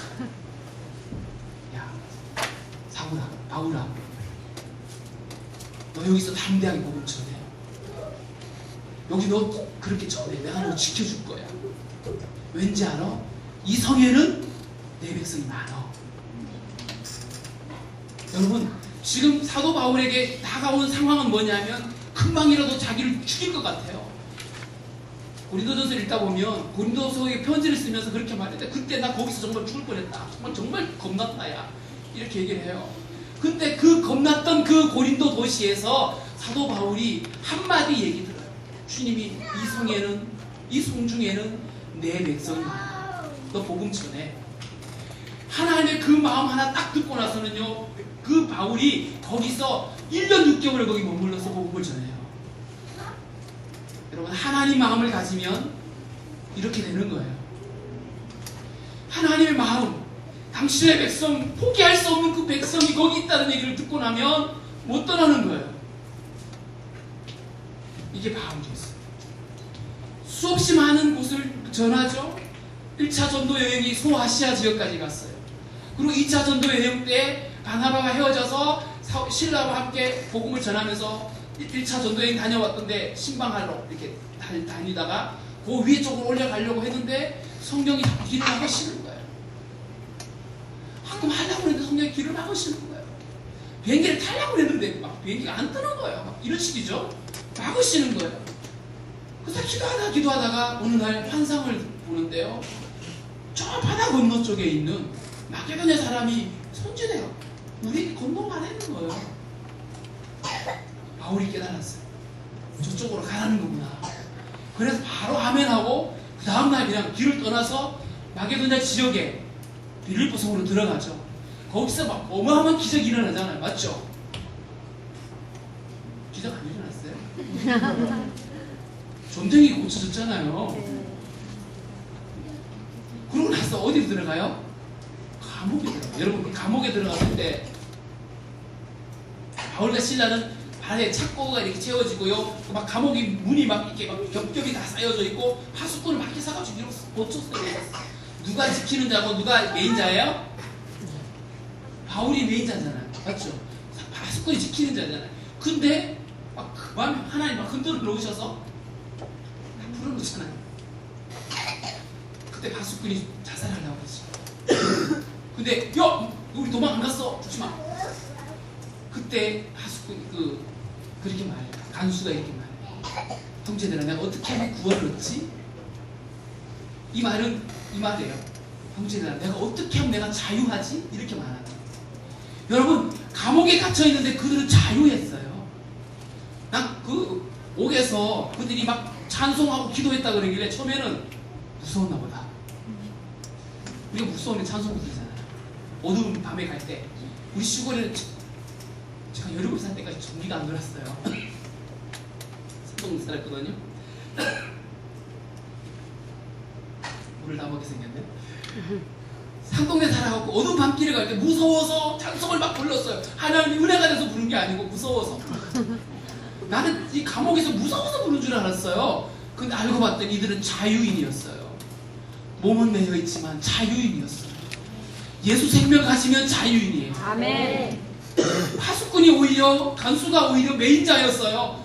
형제들아, 어떻게 하면 내가 자유하지? 이렇게 물으니까 주 예수를 믿으라. 그리하면 너와 내 집이 자유하리라. 이렇게 말하는 거예요. 야, 얼마나 멋진지. 여러분 다 자유인이십니다. 아멘.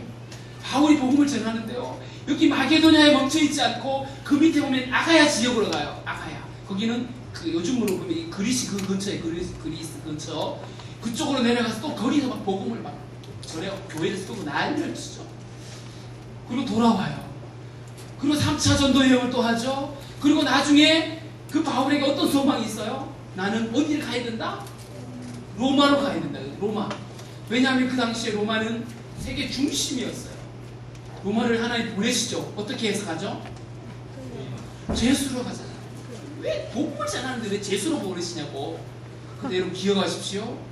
하나님이 바울을 안전하게 로마까지 호송시키시려고, 안전하게 가게 하시려고 큰 배에다가 호위병들까지 세워서 주님이 데려가신 거예요. 맞죠? 여러분, 주님이 그렇게 일하시는 분이에요. 비록 몸은 매인 것 같이 보이지만 사실은 자기를 지켜준 100명의 군대가 그를 지켜주고 절대로 강도들이 도중에 와서 습격하지 못하도록 그렇게 안전하게 갔어요. 물론 유라굴라를 만나가지고 거기서 또 스타가 되고 복음을 전하고 막 난리를 쳤지만 하나님 이렇게 일하시는 하나님이시죠. 그렇죠? 선교사가 들어오면 죽임을 당하는 땅이에요. 외국인들은 받아주지 않았어요.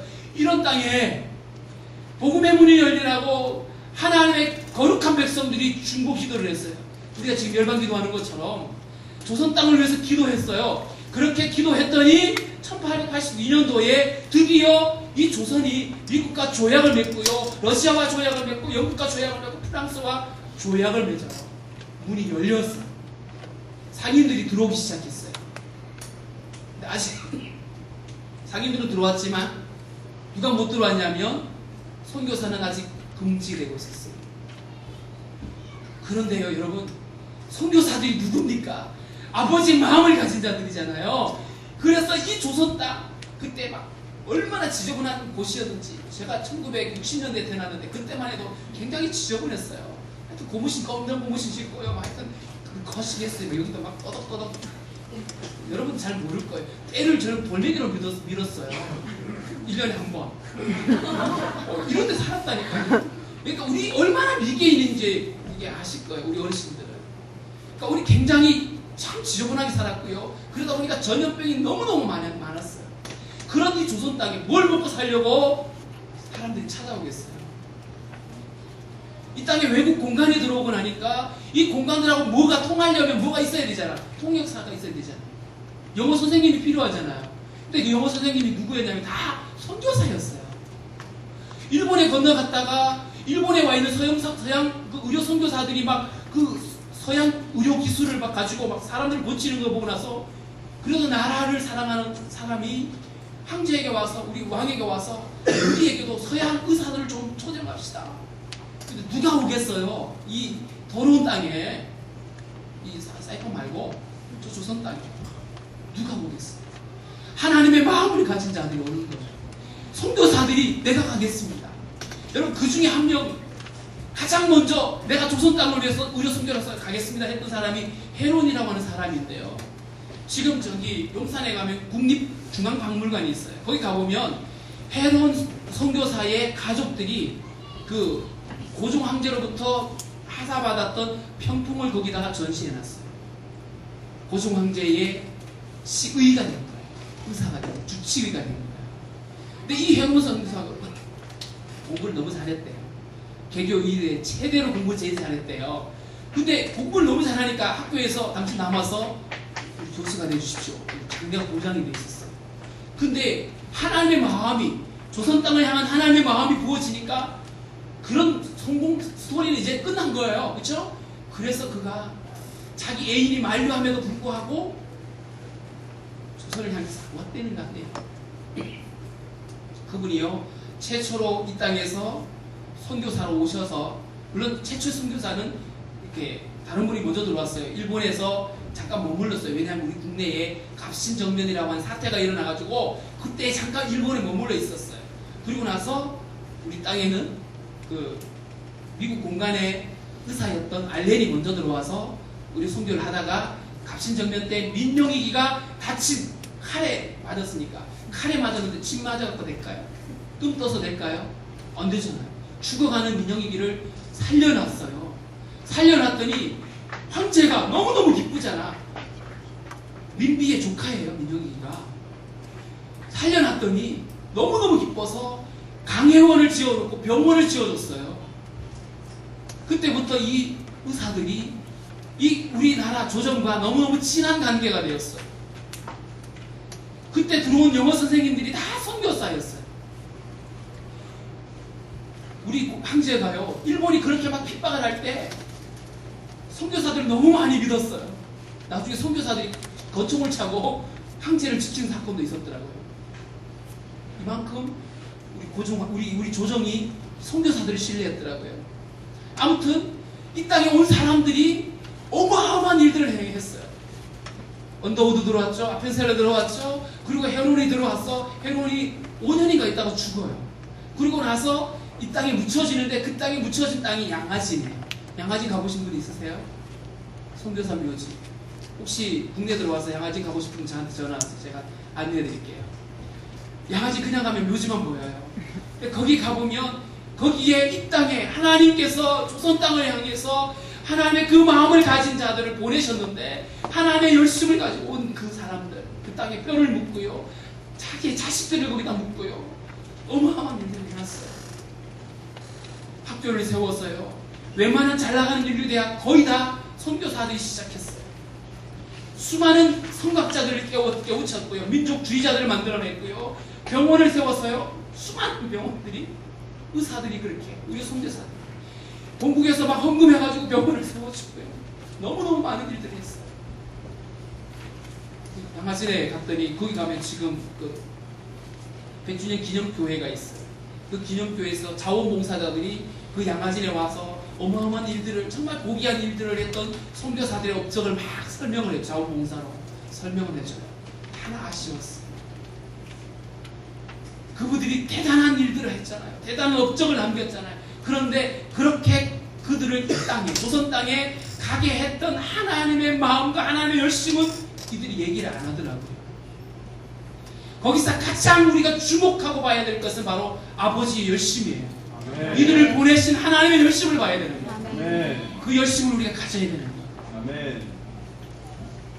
하나님 그들을 그렇게 보내셔서 결국 우리 민족이 지금 어떤 민족이 됐어요? 여러분, 저는 선교사 숫자 많은 거 자랑하고 싶지는 않아요.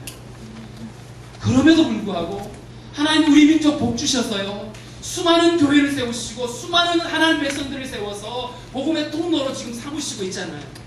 얼마나 대단한 일이에요. 저희 시골에 가면 가까운 곳에 엄청나게 유명한 절이 있어요. 큰 절이, 지도에 보면 나와요. 고운사 채치원이라고 하는 중이 만들었어요. 그 절이 있는데 그 절이 우리 마을보다 조금 더 가까운 마을이 하나 있고요, 우리 마을에는 교회가 하나 있어요. 교회가 있는 우리 마을에서 우리 동기 중에 목사가 2명이 나오고요, 절이 가까운 그곳에 우리 동기 중에 중이 나왔어요. 여러분, 우리가 교회가 세워진 다음에 태어난 것이 얼마나 복인지 아세요? 선교사들이 먼저 들어와서 복음이 전해진 다음에 태어난 것이 얼마나 복인데요.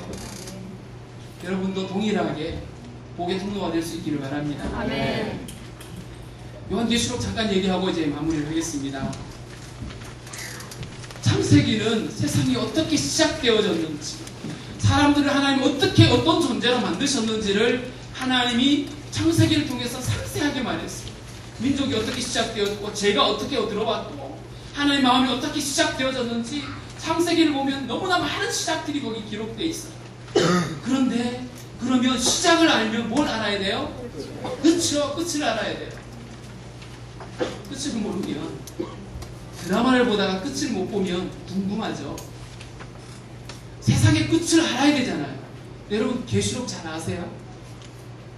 저도 계시록을 잘 몰라요. 얼마 전까지만 해도 계시록은 무서워서 못 봤어요. 우리 어르신들이 계시록은 무서워, 계시록은 헷갈려, 이래가지고 계시록은 거의 안 다뤄주셨어요. 그럼 계시록은 어떤 책이에요? 따라합시다. 소망의 책. 소망의 책. 요한이 기록한 그 성경 중에 요한복음은 믿음장이라 그래요. 그 다음에 요한 서신은 사랑장이라 그래요. 그 다음에 계시록은 소망장이라 그래요. 제가 지었는데 괜찮아요. 맞죠? 왜 계시록이 소망이죠? 두려움이잖아요. 사람들은 얼마나 많은 사람들이 계시록을 가지고 울고먹고 막 겁을 줘요. 얼마 전에 저희 교회 어떤 권사님이 어디 다녀오셨다고 그러면서 은혜를 엄청 막 억수로 받았고 와가지고, 목사님 내가 테이프를 하나 우리 성도들한테 틀어주려고 사왔어요. 거금을 들어서 테이프를 사오신 거예요. 은혜를 엄청 받아가지고. 근데 뭔 테이프인데? 이랬더니 간증 테이프래요. 그래서 그거는 제가 점검을 해봐야겠습니다. 담임 목사가 점검을 해봐야 되잖아요. 그래가지고 갖고 오세요. 그랬더니 좀 기분 나쁜 표정으로 갖고 왔어요. 목사가 그러는데 어떡하겠어? 갖고 왔어요. 갖고 와서 제가 봤는데 저희 교회에 비디오가 없어요. 비디오 테이프를 사왔는데, 그래가지고 제가 어떡하겠어요. 봤더니 이름은 나오잖아요. 이름을 인터넷에 딱 쳤더니 세상에 쫙 떴어요. 떴더니 그 봤더니 천국을 보고 온, 천국과 지옥을 경험한 어떤 사람의 간증이 동영상도 막 떠있어요. GTS도 나오고 막 극동방송에 나오고 난리 쳤어요. 1년에 300차례 막 집회를 다닌대요. 근데 천국을 봤다고 얘기를 하는데 사람들한테 겁을 억수로 주고 막 그래요. 그렇게 하는데 거기서 딱 한 가지 딱 걸렸어요. 너희들 대충 믿으면 너희들이 천국 가서 아무것도 없어, 이러면서 하는 말이, 예수님이 십자가에 달리실 때 한쪽 강도가 막 얘기하잖아요. 나고리, 오늘 나고리 있으라 이러잖아요. 거기서 구원받은 사람이 예수님을 위해서 얼마나 살았을까? 얼마 못 살았잖아요. 그러면서 하는 말이, 그 사람은 1분밖에 못 살았어. 그러니까 천국 가서 그들은 노숙자야. 이렇게 말해요. 그리고 바울과 베드로는 갔더니 막 거대한 막 무슨 뭐 대걸 같은 집을 지어놓고 막 살더래요. 세상의 가치를 고스란히 가져다가 천국으로 설명을 하는, 지통밥하고 성경에 있는 것을 몇 개 섞어가지고 막 사람들 잡아 때리는 거예요. 이런 얘기들이 많이 나와요.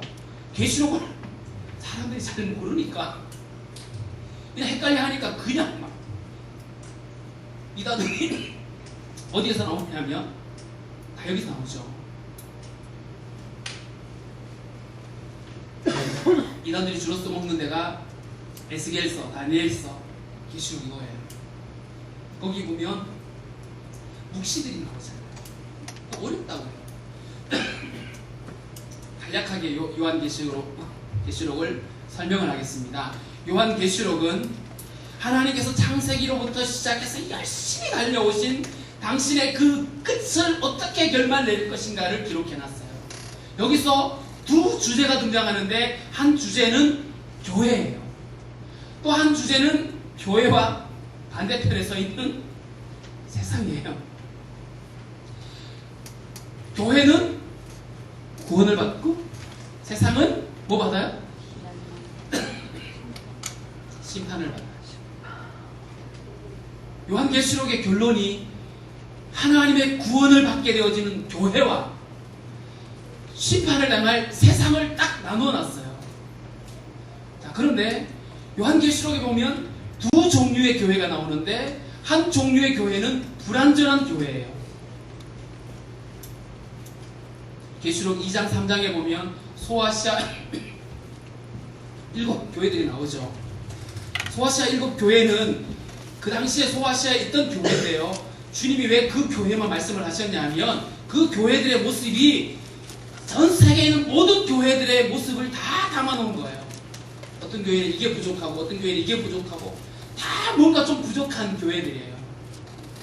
물론 칭찬만 들은 것처럼 보여지지만 여전히 교회는 불완전한 상태로 있는 거예요. 십자가를 경험하고 나서 여전히 우리 안에 뭔가 좀 부족한 부분들이 있잖아요. 부족한 교회, 불완전한 교회의 모습이에요. 그런데 그 교회들을 향해서 주님이 뭐라고 얘기를 하시냐면, 회개하고 이기는 자들은 이런 상급을 주겠다, 이렇게 말씀하죠. 그러니까 불완전한 교회들을 향해서 주님이 뭘 말씀하시냐면, 너희들은 회개하고 승리해라, 죽도록 충성해라, 이렇게 이겨라, 계속 그 얘기를 해요. 그러면 너희들에게 이 상급이 있을 거다. 그러면서 하나님이 그 교회들을 향해서 말씀을 하죠. 어떤 교회 모양이든, 어떤 교회는 스스로 속죠. 우리 부자야, 우리 잘 나가고 있어, 이러는데 주님 너희들 깡통이야? 이렇게 말씀하죠. 라오디게아 들어보셨죠? 부자라고 그러는데 너희 가난한 자잖아, 이렇게 말씀하시죠. 교회의 모습들, 현재 이 땅에 있는 교회들의 모습은 불완전한 교회들이에요. 그 교회들을 향해서 너희들이 끝까지 믿음을 지키고 끝까지 너희들을 회개하고 돌아와라, 이 얘기를 계속 말씀을 하시고, 너희들이 이 땅에 머물러 있으면서 너희들이 교회에게 주어진 사명을 감당해라. 그 사명이 뭐냐면 바로 하나님께 기도하는 일이에요. 열방을 회복하는 일이에요. 증인이 되는 삶이에요. 계시록 11장에 가보면 두 증인에 대한 이야기가 기록이 되어 있어요. 두 증인은 두 교회를 표현합니다. 증인된 교회, 복음을 전하는 교회, 그들이 열심히 나가서 막 복음을 전하고, 그리고 그것 때문에 많은 남은 자들이 죽게 돌아오는 역사들이 일어나요. 그리고 나서 교회 그 증인들은 결국 순교를 당하죠. 이 땅에 있는 교회들은 때로는 핍박을 당할 수도 있어요. 그러나 교회의 사명은 끝까지 믿음을 지키고, 끝까지 그 생명을 전하고, 끝까지 열방을 기도하는 거예요. 하나님 나라를 구하는 거예요. 그 기도가 채워지고, 나중에 보면 그 하나님의 보좌 앞에 있는 그 그룹의 천사들이 대접을 가지고 하나님께 올려드리는데, 거기가 기도가 담겨 있는 거예요. 성도들의 기도가, 교회의 기도가 담겨져 있는 거예요. 여러분이 열방을 위해 기도하는 그 기도가 담겨지는 줄 믿으시기 바랍니다. 네. 그것이 채워지는 그날 주님이 모든 열방 가운데 당신의 역사를 완성시키실 거예요. 아멘. 계시록은 그렇게 끝나는 거예요. 불완전한 교회지만 계속해서 함께 전투하고 예수 그리스도와 함께 이겨나가는, 그래서 믿음을 지키고요, 그리고 증인되어 가고요, 열방을 위해 기도하는 그 교회의 사명을 감당하는 거예요. 이게 바로 불완전하지만 교회의 모습이에요. 그런데 걱정하지 말아도 돼요.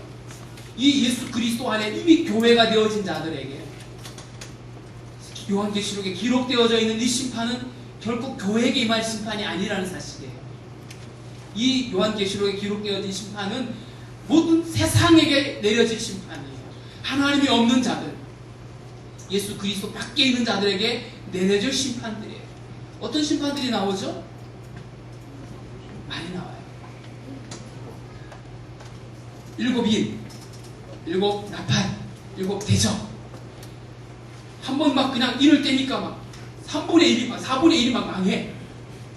그 다음에 나팔을 부니까 뭐 어떻게 돼요? 3분의 1이 망가. 그 다음에 나중에 마지막 했더니 2분의 1이 망가. 나중에는 어떻게 돼요? 결국은 모두가 다 망하죠, 세상이. 요한계시록에 나와 있는 세상의 모습은 결국 심판받을 수밖에 없는 세상이에요. 근데 왜 주님은 한 방에 다 없지 않으시고 조금씩 강도를 세게 하셨을까요? 애굽에서 내려졌던 재앙 기억나시나요? 재앙을 내리면서 주님 뭘 원하시죠? 당신의 이름을 드러내시죠. 그리고 그 이름 앞에 나오는 자들은 어떻게 돼요? 그들은 다 구원받는 거예요. 애굽에서 우박 재앙이 내려질 때, 우박이 내려질 거라고 미리 예의를 하자, 얘기를.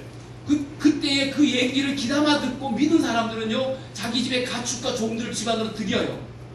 그런데 믿지 않는 사람들은 그대로 두었다가 낭패를 당하죠. 하나님의 심판의 예언이 떨어졌을 때 그것을 보고 깨닫고 돌아오는 자들은 살아나는 거예요. 아멘. 하나님 그 심판의 강도를 더해가면서 그 심판 가운데 남겨져 있는 당신의 백성들을 모조리 건져내시는 작업을 하고 계시는 거예요. 아멘. 주님은요, 하나님 당신의 백성들을 한 사람도 포기할 수가 없는 거예요. 이런 양 한 사람도 포기할 수 없어서 그렇게 심판을 계속해서 더 강도를 세게 하면서 그들을 자극시키는, 돌아오게 만드시는 거예요. 성경을 한번 찾아봅시다. 계시록 8장 제 쪽에 어디를 가고 있는지 지금 제가 막 헷갈리고 있어요. 18장 4절인가 그럴 거예요. 기록이 되어 있나 안 되어 있나 모르겠는데 제 18장 4절 크게 한번 읽어보겠습니다. 시작.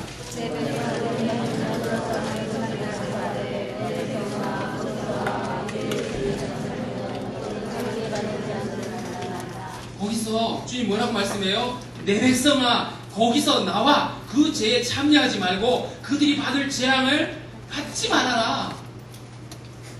거기 남겨져 있으면 뭐가 돼요? 재앙이 되는 거예요. 그러니까 나오라는 거예요.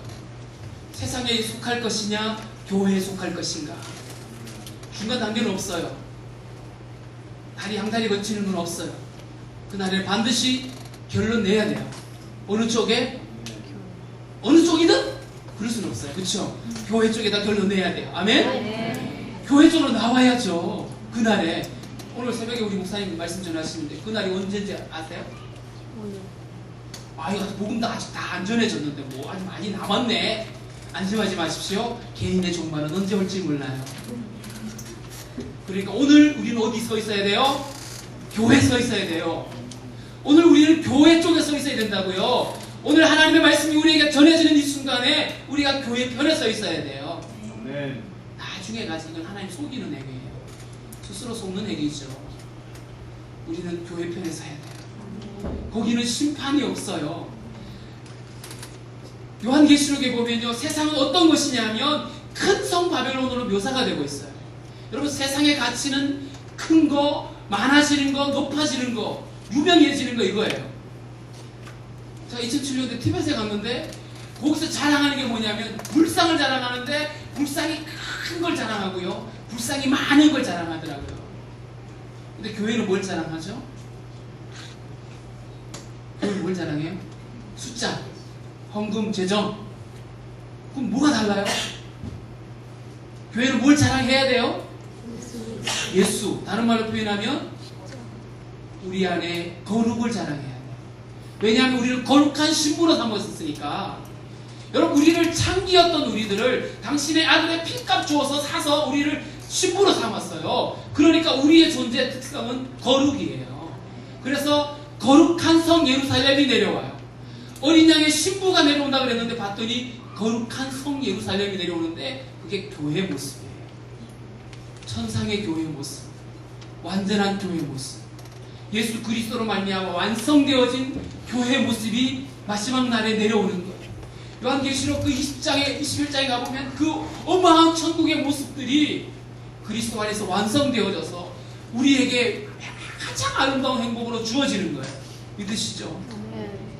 그러면서 주님이 마지막으로 우리에게 뭘 말씀하시죠? 내가 속히 오리라. 그럼 우리의 반응은 어떻게 나간다고요? 아멘 주 예수여. 아멘 주 예수여, 어서 오십시오. 여러분, 주님의 열심을 보았어요. 아버지의 열심을 보았고요, 아버지께서 열방을 어떻게 회복하시는지 우리 이미 다 드러났어요. 그렇다면 이제 중요한 것은 우리의 반응이에요. 우리는 하나님의 그 열심에 내가 어떻게 참여할 것인가? 하나님의 그 어마어마한 복음 앞에 내가 어떻게 반응할 것인가? 주님이 속히 오고 싶어 하시는 그 주님의 열심 앞에 내가 무엇을 할 것인가? 여러분, 첫날 제가 어제 이렇게 말했어요. 밭에 감춰져 있는 보화를, 그걸 보화로 아는 사람은 행동한다라고 말했어요. 그렇죠. 하나님의 관점으로 우리가 선교라고 하는 주제를 받고 복음이라고 하는 주제를 받더니 하나님의 마음이 보여졌어요. 그렇다면 우리 어떻게 해야 돼요? 우리도 움직여야 되겠죠. 그냥 이번 강의 정말 재밌었어, 썰렁한 목사가 오더니 이상한 재밌는 얘기도 하네, 이것으로 그치면 큰일 나요. 따라합시다.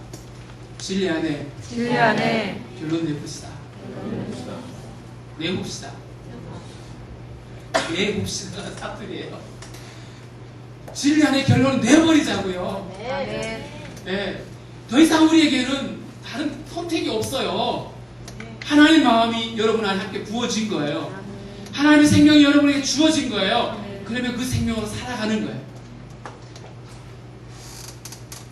제가 나눠준 프린트에 보면 선교적 삶을 어떻게 살아가야 될 것인가를 여러 가지로 적어놨어요. 한 가지만 얘기하겠습니다. 가장 중요한 것은 열방을 향한 아버지의 마음을 내가 품어야 돼요. 이 마음이 품어지면 뭘 할 수 있냐면 선교할 수 있어요. 이 마음이 품어지면 열방을 위해서 기도할 수 있어요. 이 기도가 실제가 되어질 수 있는 거예요. 주님의 오시는 그 날이 내 안에 실제가 되어지면 우리는 그 날을 위하여 예비할 수가 있게 되어지는 거죠. 그렇죠? 여러분, 우리가 중보의 삶을 살아야 된다고 그러는데요, 그 주님이 오시기를 기다렸던 사람들이 있었어요. 누가복음 2장에 보면 그 예수님을, 어린 아기 예수를 안고 하나님께 감사하고 찬양했던 그 시므온이라는 사람, 그리고 안나라고 하는 그 여인, 그들은 이스라엘의 위로를 기다리던 자다. 다른 말로 얘기하면 하나님의 약속을 기다리고 약속을 붙들고 살던 사람. 우리도 그들처럼 하나님의 위로가 모든 민족 가운데 임하는 그날, 우리가 소망하며 함께 그날을 꿈꾸며 살아가야 되는 거예요. 이게 우리가 중보자의 삶인 거예요. 하나님이 우리에게 중보자로 살아가야 될 우리들, 여러분, 우리에게 가끔 이런 고민이 있어요. 난 할 줄 아는 게 아무것도 없는데. 그럼 저도 할 줄 아는 게 아무것도 없어요. 저는요, 설교자가 될 거라고는 꿈에도 생각을 못했어요. 학교 다닐 때 선생님한테 질문하고 한번 하고 나면 5분 동안 가슴이 콩닥콩닥이 끓어가지고 선생님이 뭐라고 말하는지 안 들렸어요. 내가 질문해놓고 안 들려서 가슴이 와락콩닥 거려가지고. 이만큼 제가 대인 공포증이 있었고 여러 사람들 앞에 설 수가 없었던 자였어요. 근데 주님이 설교자로 만들어놨잖아요. 물론 제가 이렇게 거시기하지만 하나님 하시게 하는 거예요. 아멘. 여러분 기억하십시오. 내가 중보자로 살 수 있는 가능성은 내게 있지 않고 주님께 있어요. 아멘. 주님을 신뢰하고 주님의 영광으로 함께 나아가는 거예요. 그리고 또 우리가 기억해야 될 게 있어요. 중보자로 살 때 열방의 상황들을 보면 안 돼요. 여러분 열방의 상황들을 보면 지금 절망이잖아요. 예수 믿는 것들 다 죽인다고 법으로 만들어 놓고, 예수 믿는 것들 시민권 안 주고요, 선교사들 다 막아버리고요. 지금 갈수록 그런 나라들이 많아지잖아요. 열방의 상황을 보면 우리는 절망하게 돼요. 그러나 상황을 붙들지 말고 약속을 붙드십시오. 아멘. 하나님 열심으로 그 일을 이루실 거예요. 하나님의 가능성으로. 아멘이시죠? 아멘. 그리고 우리가 열방을 향해서 하나님 아버지의 마음을 가진다고 그럴 때 하나님의 긍휼함으로 봐야 돼요. 우리의 동족을 죽이고 우리의 형제를 죽였던 그 사람들, 우리가 보기에는 정말 치가 떨리잖아요. 한 번은 열방 기도를 보는데요, 파키스탄인가요? 어떤 선교사님 가족이 잡혀갔어요. 선교사님 보는 앞에 아이들이 성폭행을 당하고요, 거기서 어마어마한 고통을 당하고, 선교사 보는 앞에서 처참하게 당하는 모습을 보면서 갑자기 내 안에 이런 마음이 생기는 거예요. 주님, 저런 사람들 또 위해서 기도해야 되나요? 죽이고 싶잖아요. 그런데 주님은 그런 우리들을 위해 당신의 아들을 내어주시는 사랑이었어요. 그러니까 우리가 열방을 볼 때 저들은 죽일 놈이야, 저것들은 제쳐놔야 돼, 이렇게 보면 기도 못해요. 그렇게 우리를 공격해오는 사람들을 우리가 위해서 기도하려면 하나님의 마음을 가져야 돼요. 하나님의 긍휼함을 가져야 돼요. 그러니까 중보자들이 가져야 될 마음은 하나님의 마음이에요. 하나님의 긍휼하신 마음.